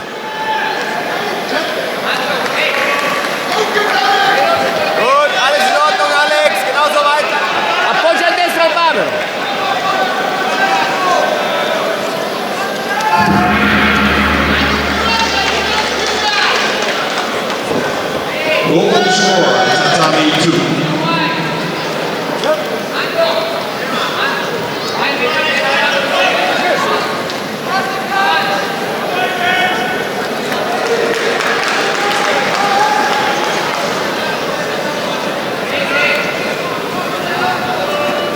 Bir Tatami devlet 81 kilogram çekilecesinde 3. round, 3.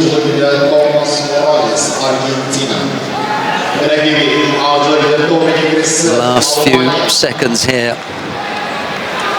This one is going to go into golden score.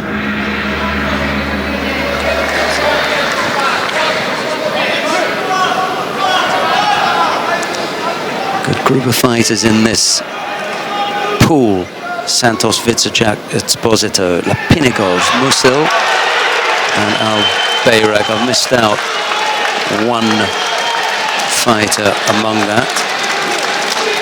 Bayana of Luxembourg. He's also in there by virtue of the fact that he had a bye in the first round and his second round opponent pulled out.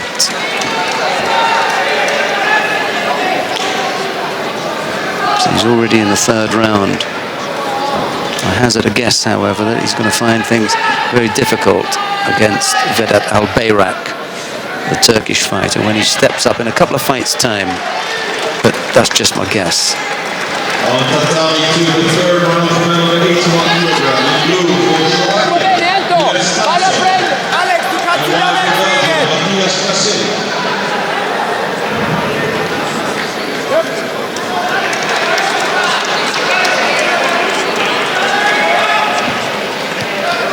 We've had almost a minute of golden score. Victorchak and Esposito exchange a handshake in connection with the last action there, and Victorchak just indicating that, no arm, no hurt intended. Is he on the arm there? No, the referee calls mate.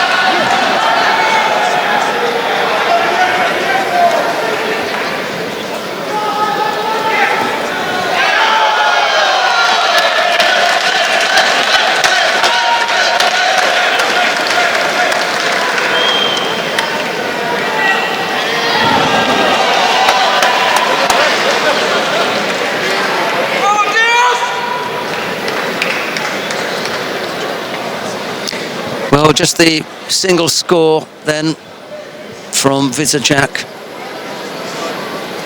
Yeah, taking that over. Just too far away was Esposito with that attack. Just looked too desperate.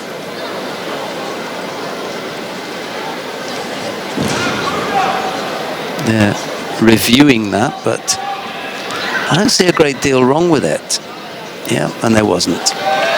Vizajak it is, who took the attack over, brought his opponent down, and quite heavily as well onto his side. And it is Vizajak who will face Eduardo Santos in the quarterfinal.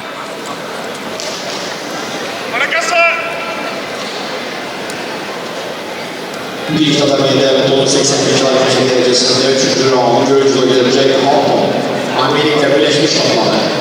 Rakibi Avrupa Sani Muki İsrail. Yeah, worth a look, but good decision.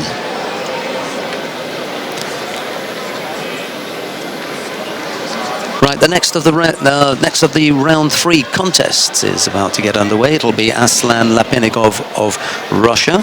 He'll face Jaromir Musil of the Czech Republic. It'll be Lapinigov in the white judogi, Musil in blue.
First minute gone, no score as yet between Lapinigov and Musil.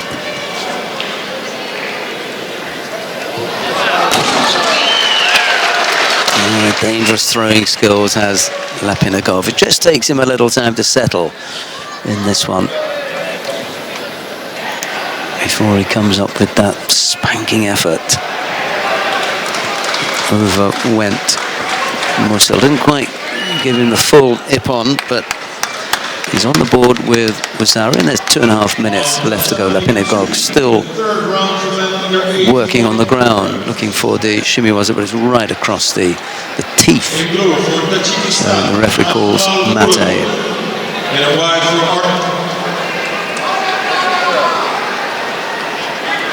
Massive makikomi in the end.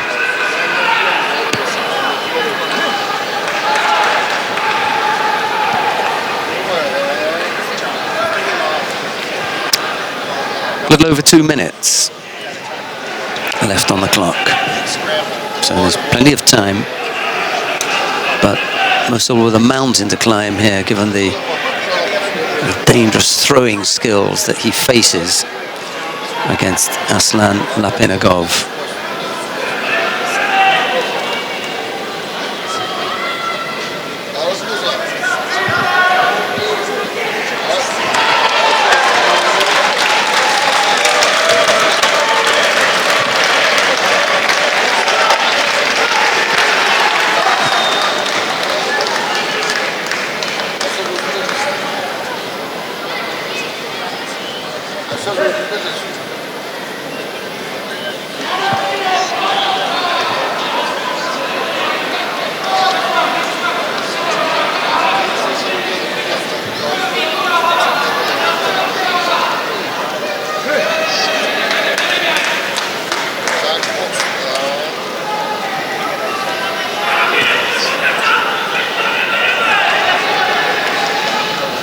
Büyük Tatami'de evet 10.81 kilogramcı derecesinde 4.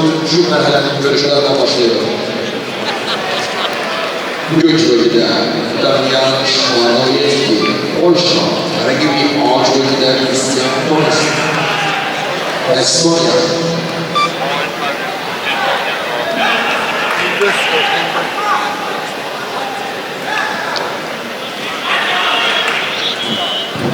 Geleceğim maçı derken.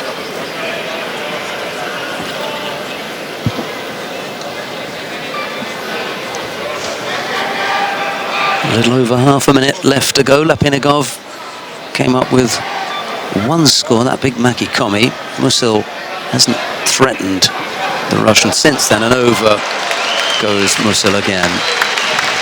Almost the same technique, to be honest. Got into the same position.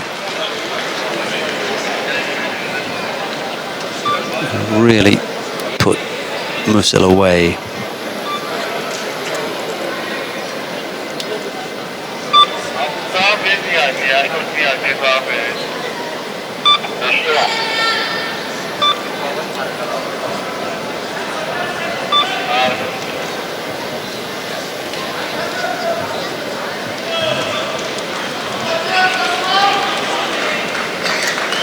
On Tatami 3, the third round from 81 kilogram, in blue for Turkey, Vedat Almaya. And in white for Luxembourg, Vilde Bayana.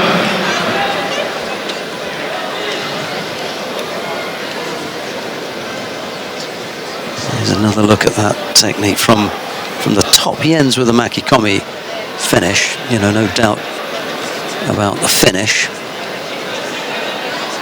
Yeah, not going to stray too far away from that description.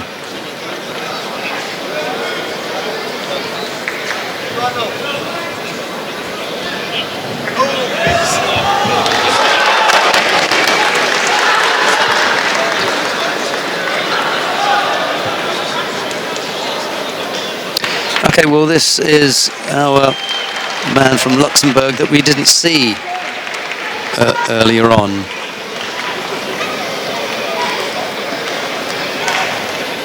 Bilgi Bayana of Luxembourg up against Vedat Albayrak of Turkey. It's Bayana in the white judogi, Albayrak in blue.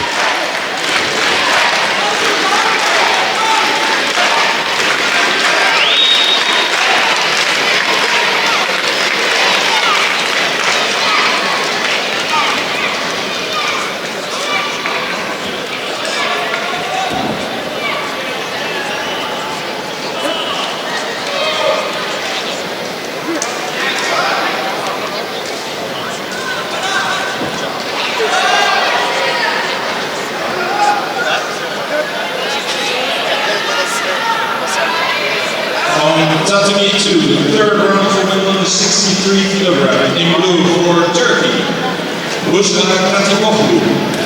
And in white, the reigning world champion from France, Clarisse Agbanou. Oh, Bayrak is just proving that a little bit too strong, isn't he?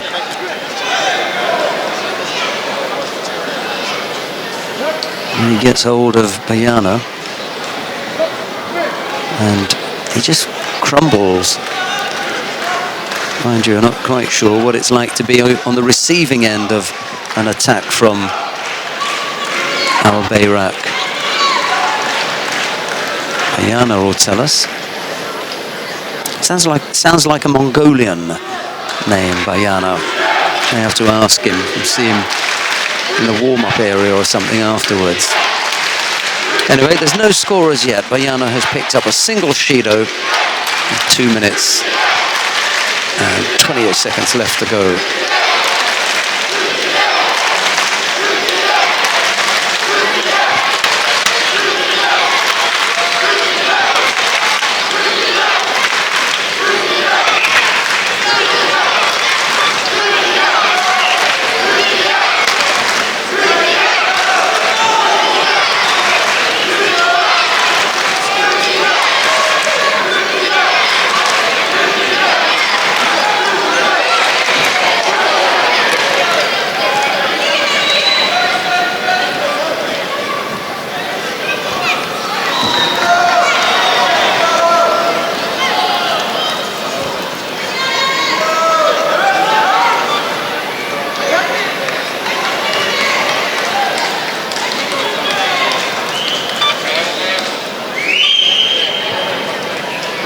Two penalties picked up by Bayana, but I'm afraid it looks as though there may be a third on the way here. Yep, false attack, unfortunately.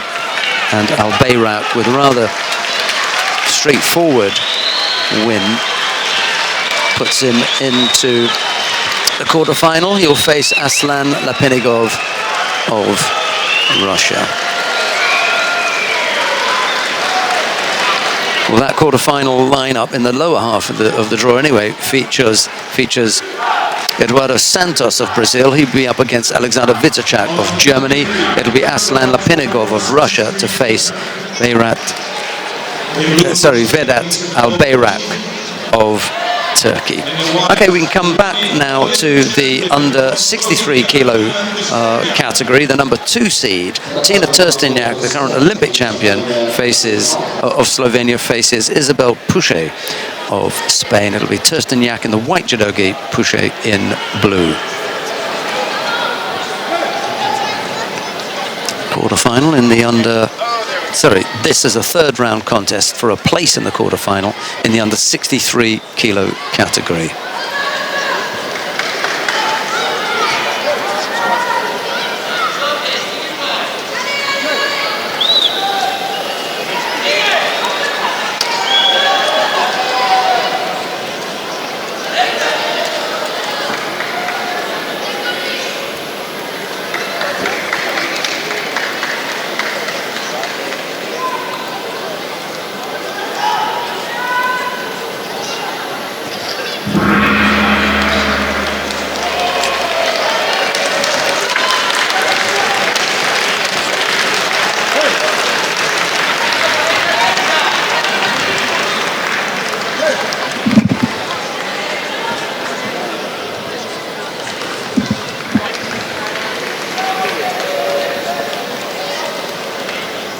The next round on Tatami 2, the third round for women under 63 kilogram.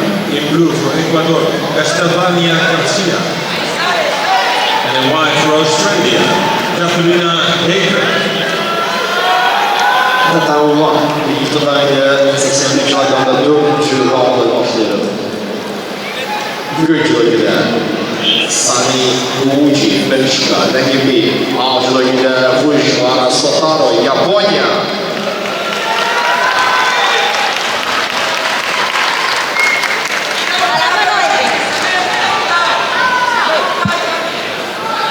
Shido picked up by Puche.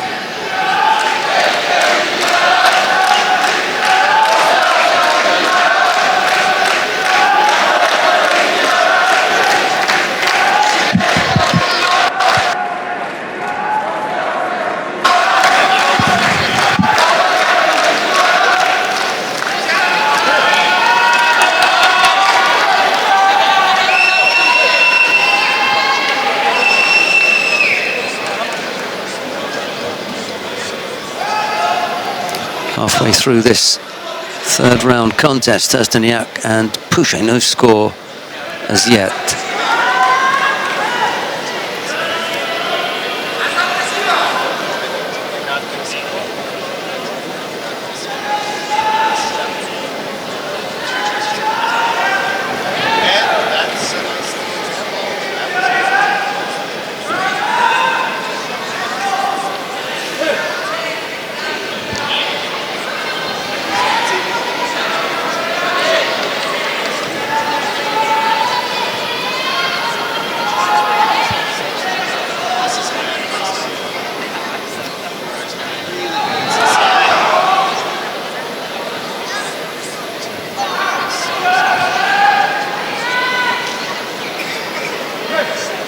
Pouchet picked up a second penalty. Finding things difficult against Testaniak. Little left ojigari there, but she's not interested in the Newoza, and out she goes. End of story, Hans Sakamake. Third penalty. I'm not sure what it is that Pouchet is arguing about. She left the contest area.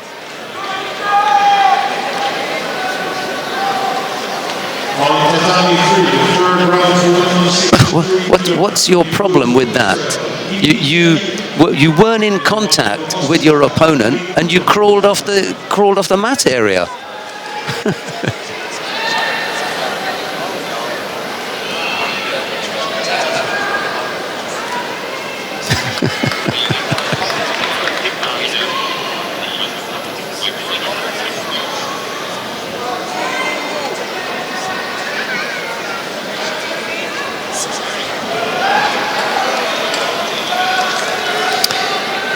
Right, coming up next, Catherine Unterwertsacher of Austria faces Gili Sharia of Israel. It'll be Unterwertsacher in the white judogi, Sharia in blue.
Und dann loslegen!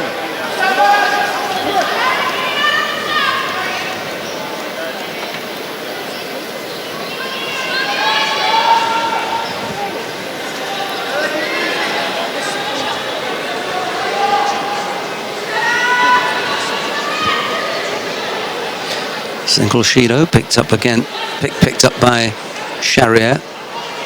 2.5 minutes to go. Sharia's got her hands full with Unterwertsacher. Lots of different looks, lots of different possible angles from which she can attack. And she's no mean character on the ground either, so got to be careful down there. Physically strong. Quite aggressive, always attacking. She is quite a handful.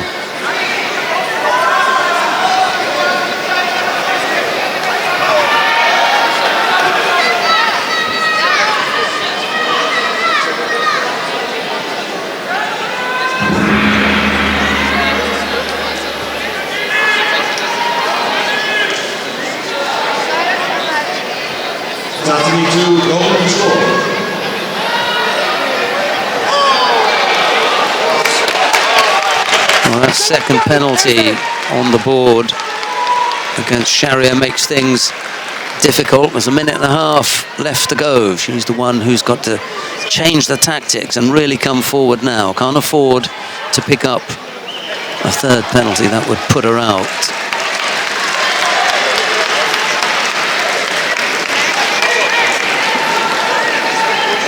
And yet she's got to continue searching for a score. So she's got to be that little bit more open.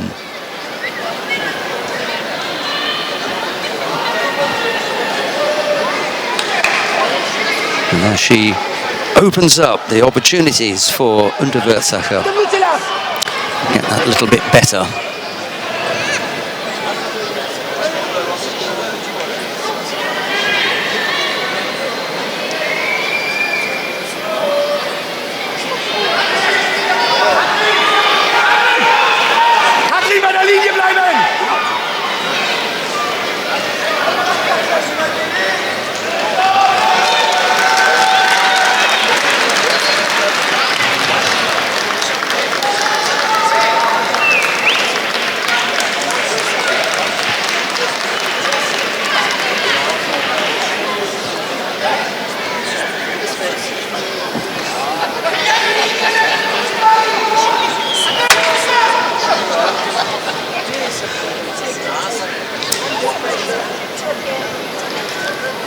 Well, Camacho, the referee, has asked the fighters to tidy up their gis. That's always a dangerous sign. A third penalty picked up by Gili Sharia. Disappointment for the Israeli there.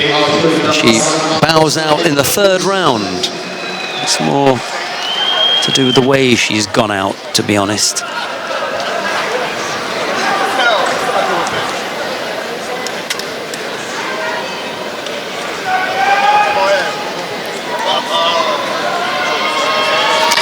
So Unterwürzacher wins out there. She goes through to face Tina Trsteniak of Slovenia in the quarterfinal. Right, who have we got coming up now? Toshiro Miku of Japan goes up against Stephanie Tremblay of Canada. It'll be Toshiro in the white judogi, Tremblay in blue.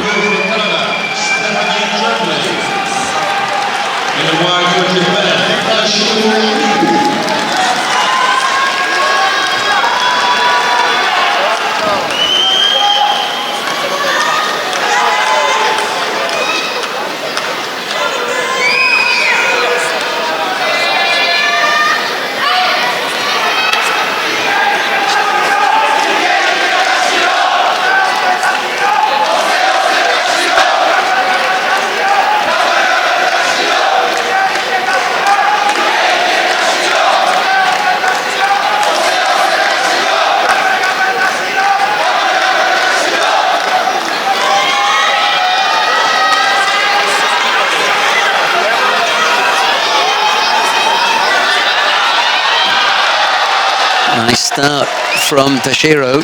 Well, if you're Toshiro or her supporters, it is. Wazari on the board.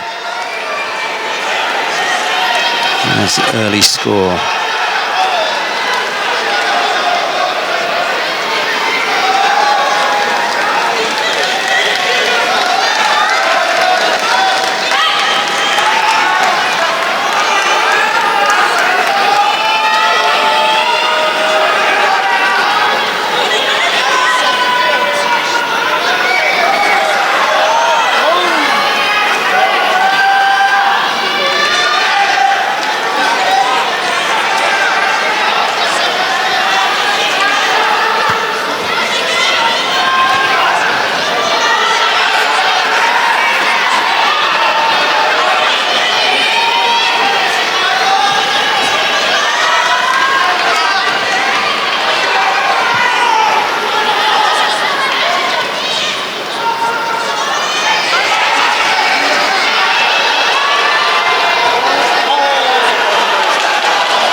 Chance for the Shimiwaza here. Toshiro working away. Yep, she's had to tap out. Another one goes via the Newaza route. This time the Shimiwaza from Toshiro Miku on Stephanie Tremblay.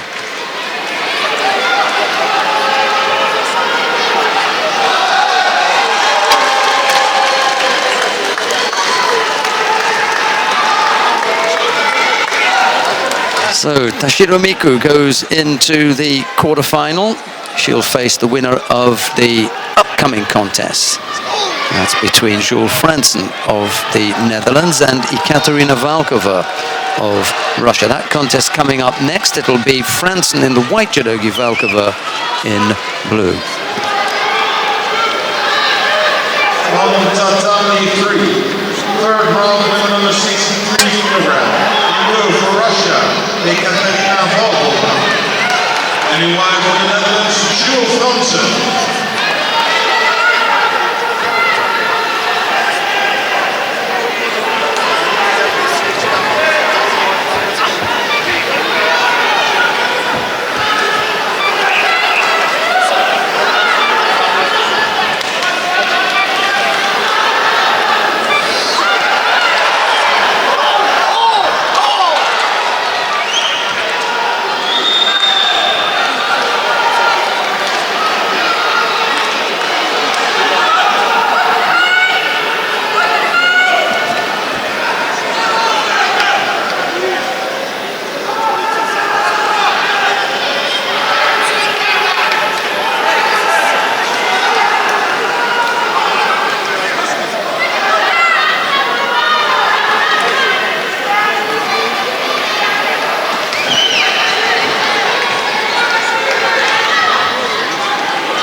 The score between Franzen and Valkova.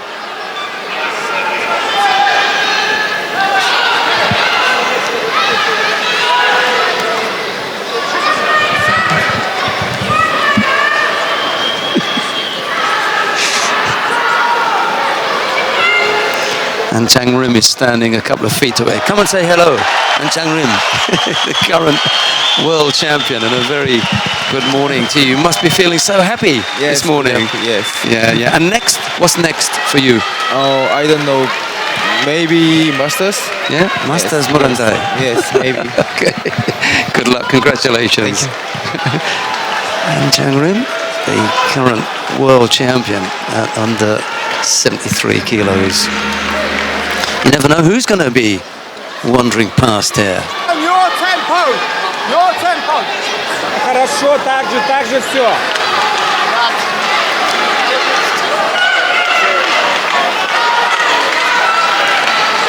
Jules Franzen going over on the right side there. Valkova able to defend against that. Now there's a chance for the Russian to attack on the ground, but it really wasn't going anywhere.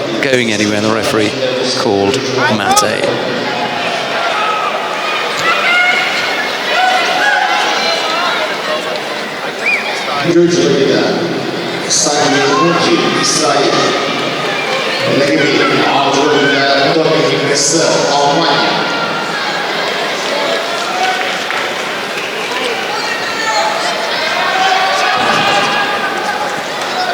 Right-sided effort from Franzen. Valkova up to defending against that one.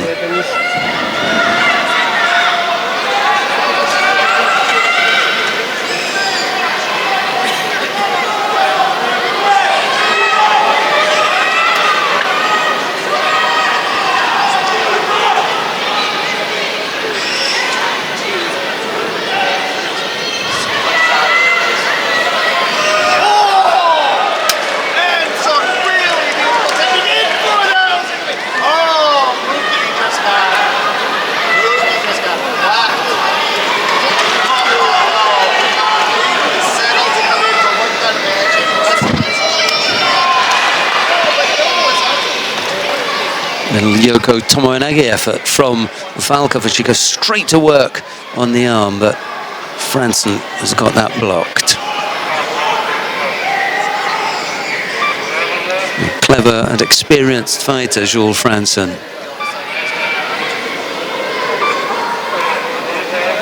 Managing to stay out of trouble on the ground, which quite a few of the fighters have not been able to.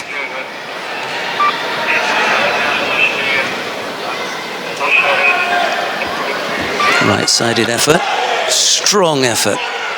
There she catches Valkova at the 40-second mark.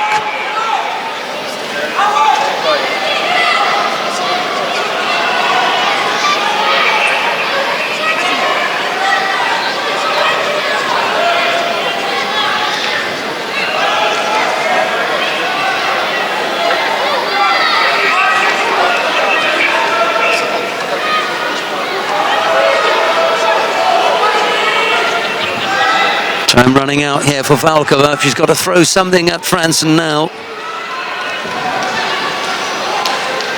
And Franson, without a penalty against her, can afford a loose attack there.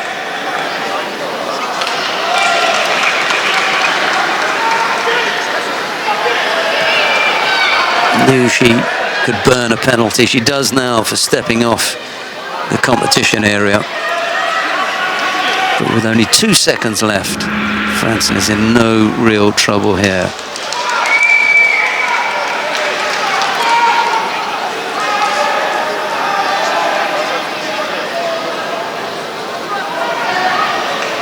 Frustration for Valkova, but with the score on the board, there's very little you can do to argue about that. Jules Franson will face Toshiro Miku in the quarterfinal.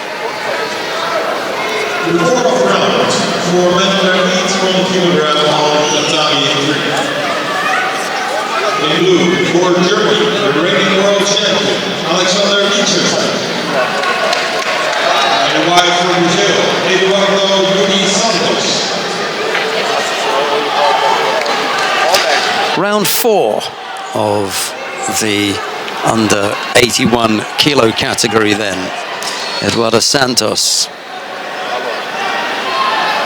of Brazil faces Alexander Vichacek of Germany. This for a place in the quarterfinal. I may have mentioned about quarterfinals before, but the sheets actually go onto a second sheet. So this is one. We've got a second sheet. So this is just round 4. Santos in the white judo gi, Vichacek in blue. This could prove to be the stiffest test for Vichacek, and he almost gets caught there. Uchigari from Eduardo Santos has Vichacek turning onto his front to avoid giving up a score, which he does. Managed to turn off that successfully.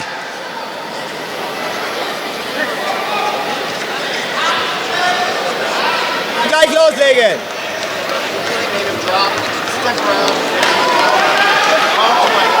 On Tatami 1, we will have a 5-minute break. Vidíš, tam je wichtig, je vlastně nemá.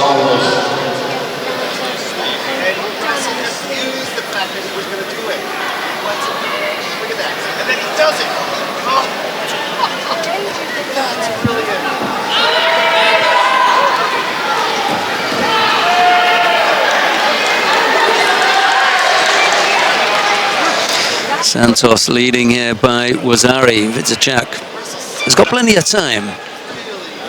What he can't afford to do is to give up another score. Yes, he does catch him. Now for me, that's a score. He's looking to turn off his back, but not enough. And there's a score. Good tying score for Alexander Vichacek.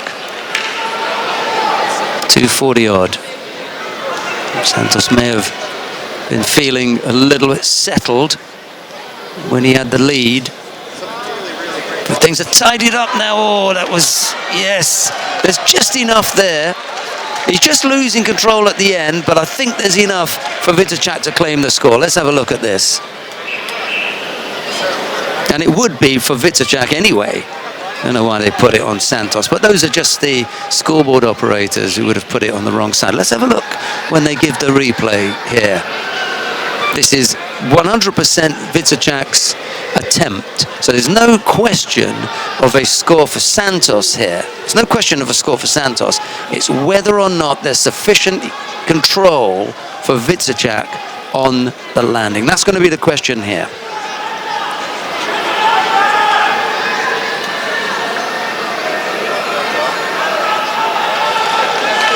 No, there wasn't. So Vicacek, when the landing took place, didn't have sufficient enough control. He just hops off that Ochigari, and very skillfully does Eduardo Santos leap over the advertising hoardings.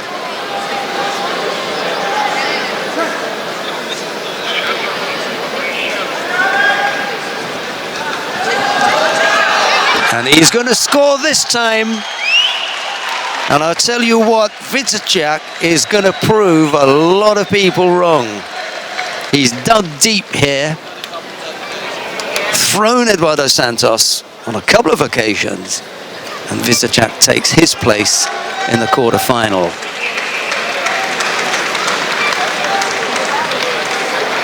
Well,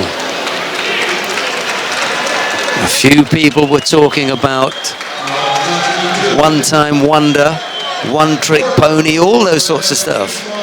But Vicacek is proving them wrong.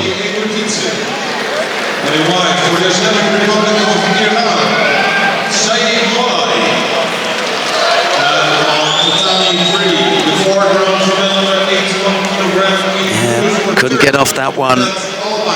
Santos, good work from the German. He wraps him up, stays nice and close. It's right on in that shoulder. And as Neil Adams likes to say, drives off the feet.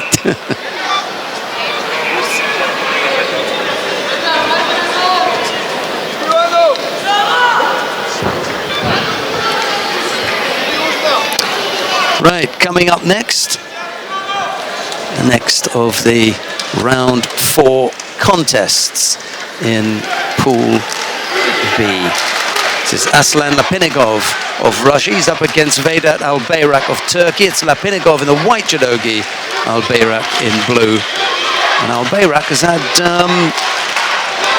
a nice run of things.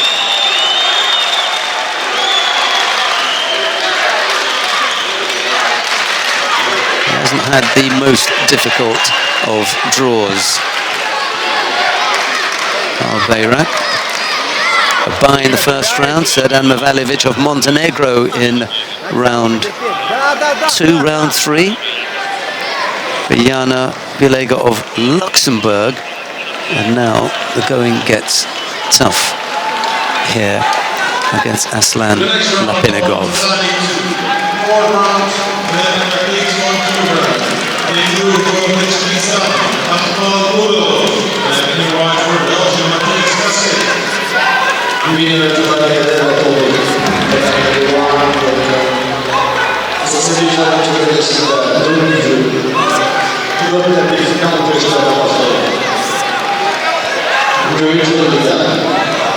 Yeah, both fighters guilty of failing to take proper grips here. But it's Lapinigov who gets penalized for leaving the competition area. He picks up a Shido. First minute gone.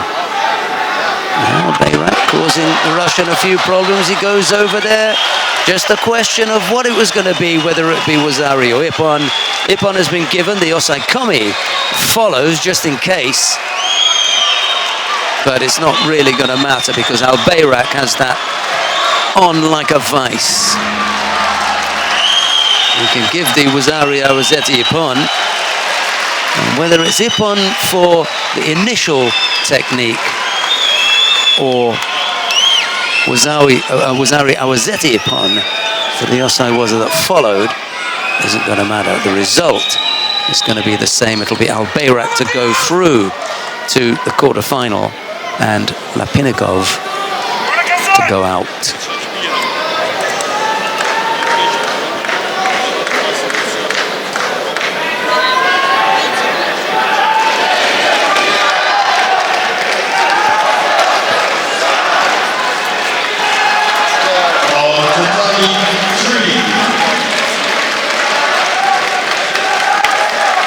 arrive with 5-minute break till the start of the quarterfinals. Well, they're going to take a 5-minute break on this map, but we'll be back with the quarterfinals in the under 63 kilo category next.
come now to a quarter-final in the under 63 kilo category. Tina Trsteniak of Slovenia faces Catherine Unterwürzacher of Austria.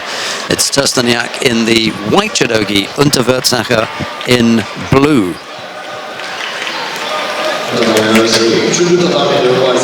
Current Olympic champion with the gold back patch up against the Austrian. A chance for the shimiwaza, not quite sure if it's there, but it looks as though it may have been across the face, and Unterwürzacher is able to get out of that fairly easily.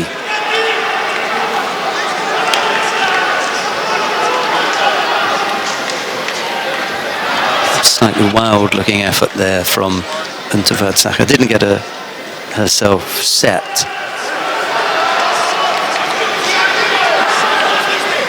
Fighting! Nicht überrennen!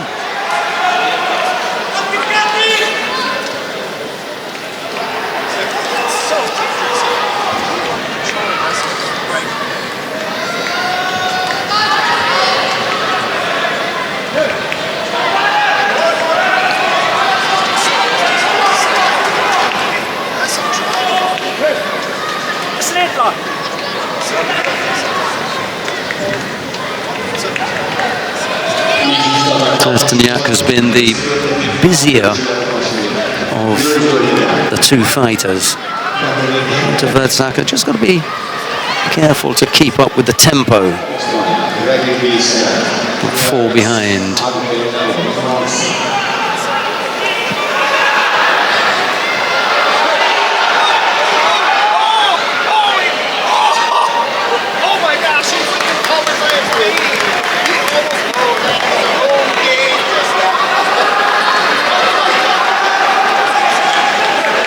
Single Shido picked up by Unterwürzacher, but we could see that one coming.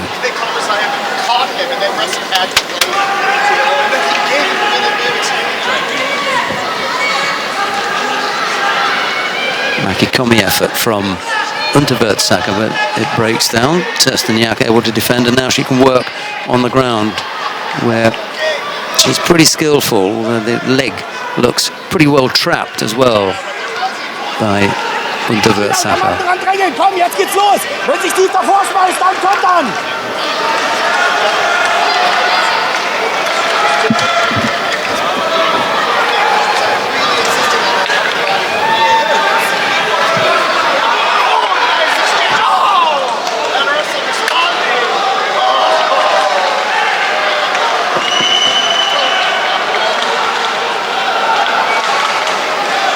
Left-sided effort from Trsteniak, but Unterwürzacher takes that over. I like that for a score, to be honest.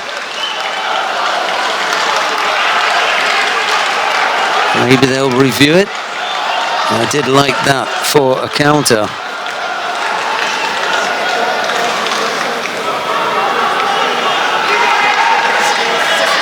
There she goes again, right-sided. Trsteniak beginning to work on the ground, but again Unterwürzacher's defense is strong enough.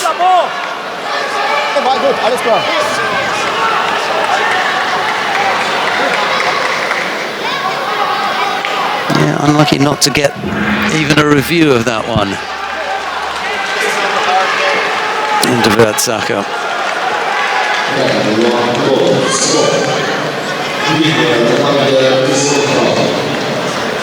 Tatami was ineffective.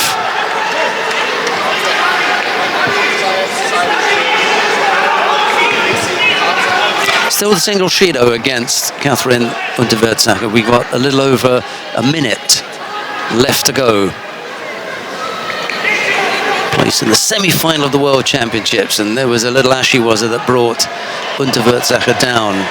No score given, but the osaikami has been called.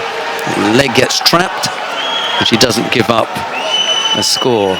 And this one looks as though it's coming out as well, and it's back into the osaikami. This is slightly stronger. Kazuri Yoko Shiogatami from Trsteniak. Unterwürzacher taps out. The next quarterfinal. And it's Terstaniak into the semi-final. And in white from Cuba, leading the corner right.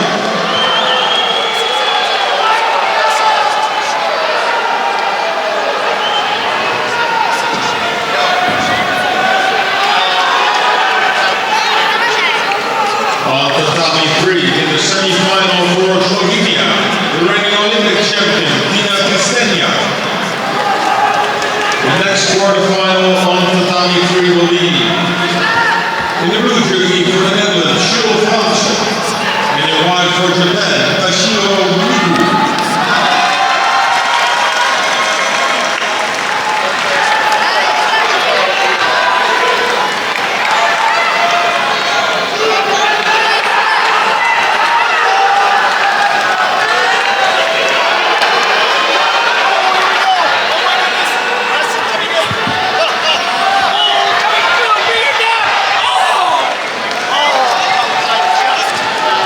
Well, we come now to the next quarterfinal, and this features Tashiro Miku of Japan. She's up against Jule Fransen of the Netherlands. It's Tashiro in the white judogi, Fransen in blue. A place in the semi-final of the World Championships beckons, and awaiting the winner of this one is Tina Terstaniak. Here we go.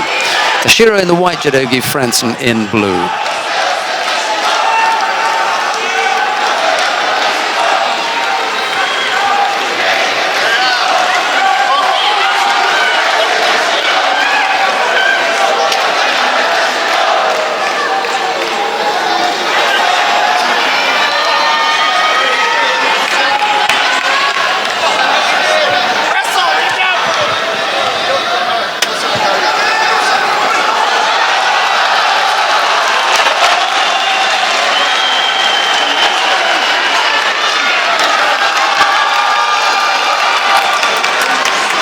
Well, once again, Tashiro showing her strength in Newaza. This time, Katagatami.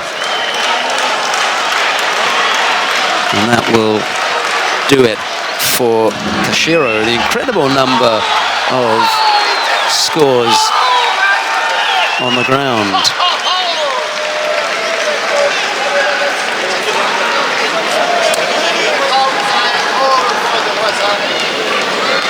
It'll be Tina Terstaniak of Slovenia to face Tashiro Miku of Japan in the second semi-final.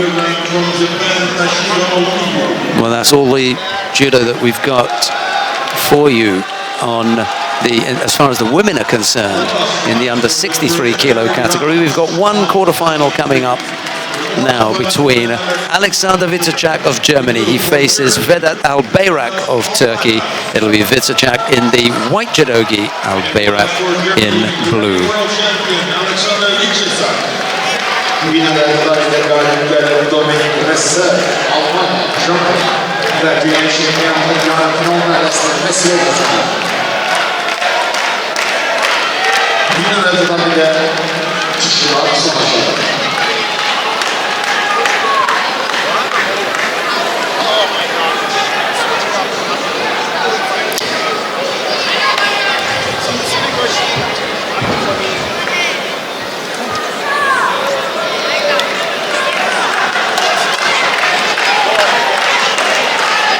Well, this really is quite a contest here.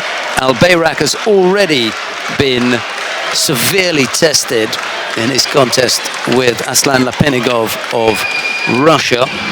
Vitacak was given a reasonable run with Eduardo Santos and probably Antonio Esposito.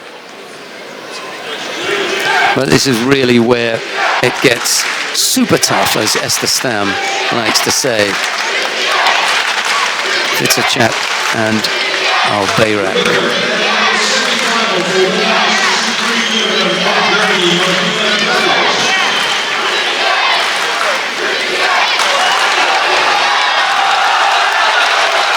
Not quite the score from Albayrak.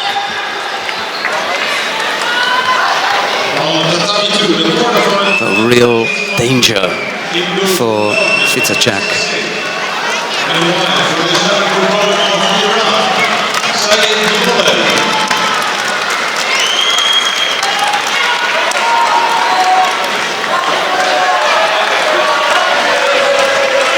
Nice entry there. Just lost control of Al-Bayrak's left arm. If you've been able to wrap that up and bring it across the body, that would have been danger for the Turkish fighter, Vitacek. Looking good here. Al-Bayrak looking seriously dangerous. Uchimata blocked by Vitacek.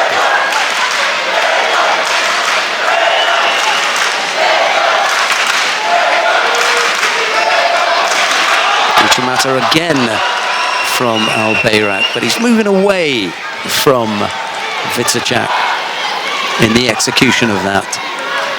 And that one failed.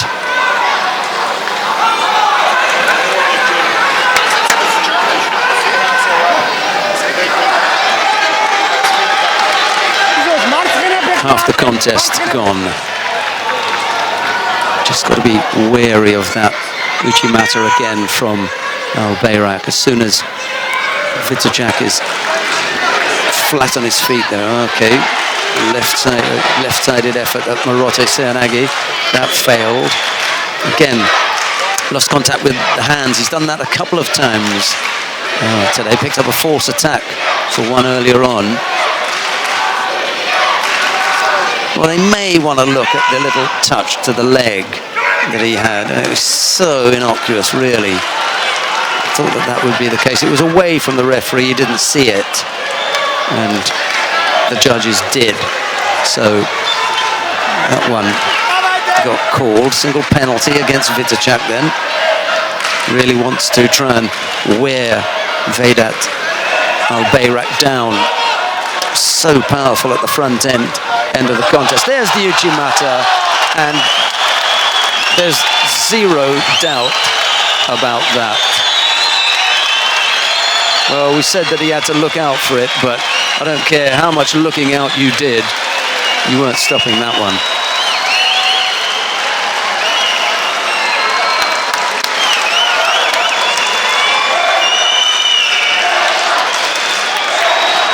That was amazing.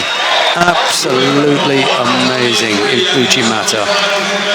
Well, Vitacek is not out of it yet because he'll be down in the repechage. But it's Vedat Al-Bayrak of Turkey who goes through to the semi-final. Okay, we'll look at some of the highlights and then we will take a break. We'll be back with you later on with all the repechage contest and medal matches.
The next round on Tatami 1 in blue for the Dominican Republic.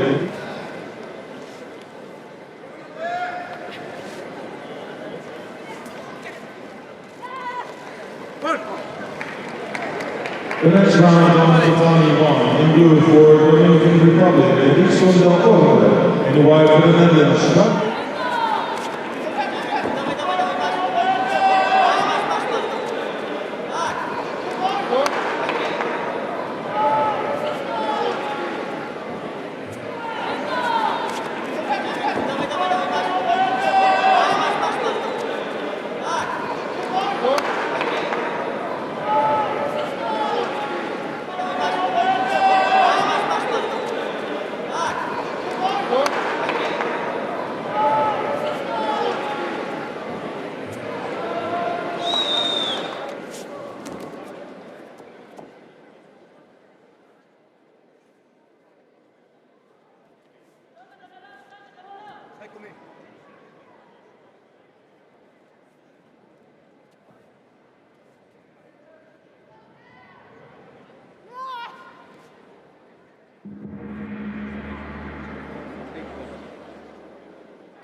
The second round for men under 81 kilograms in blue for Gabon, Terence Kouamba. And in white for Belgium, Matthias Cassel. In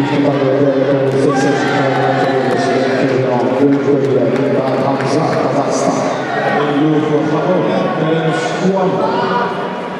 And in white for Belgium, Matthias Cassel.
the winner on Tatami 2, and in the semi-final for women on the 63 kilograms, the reigning world champion from France, Gladys Akmenou.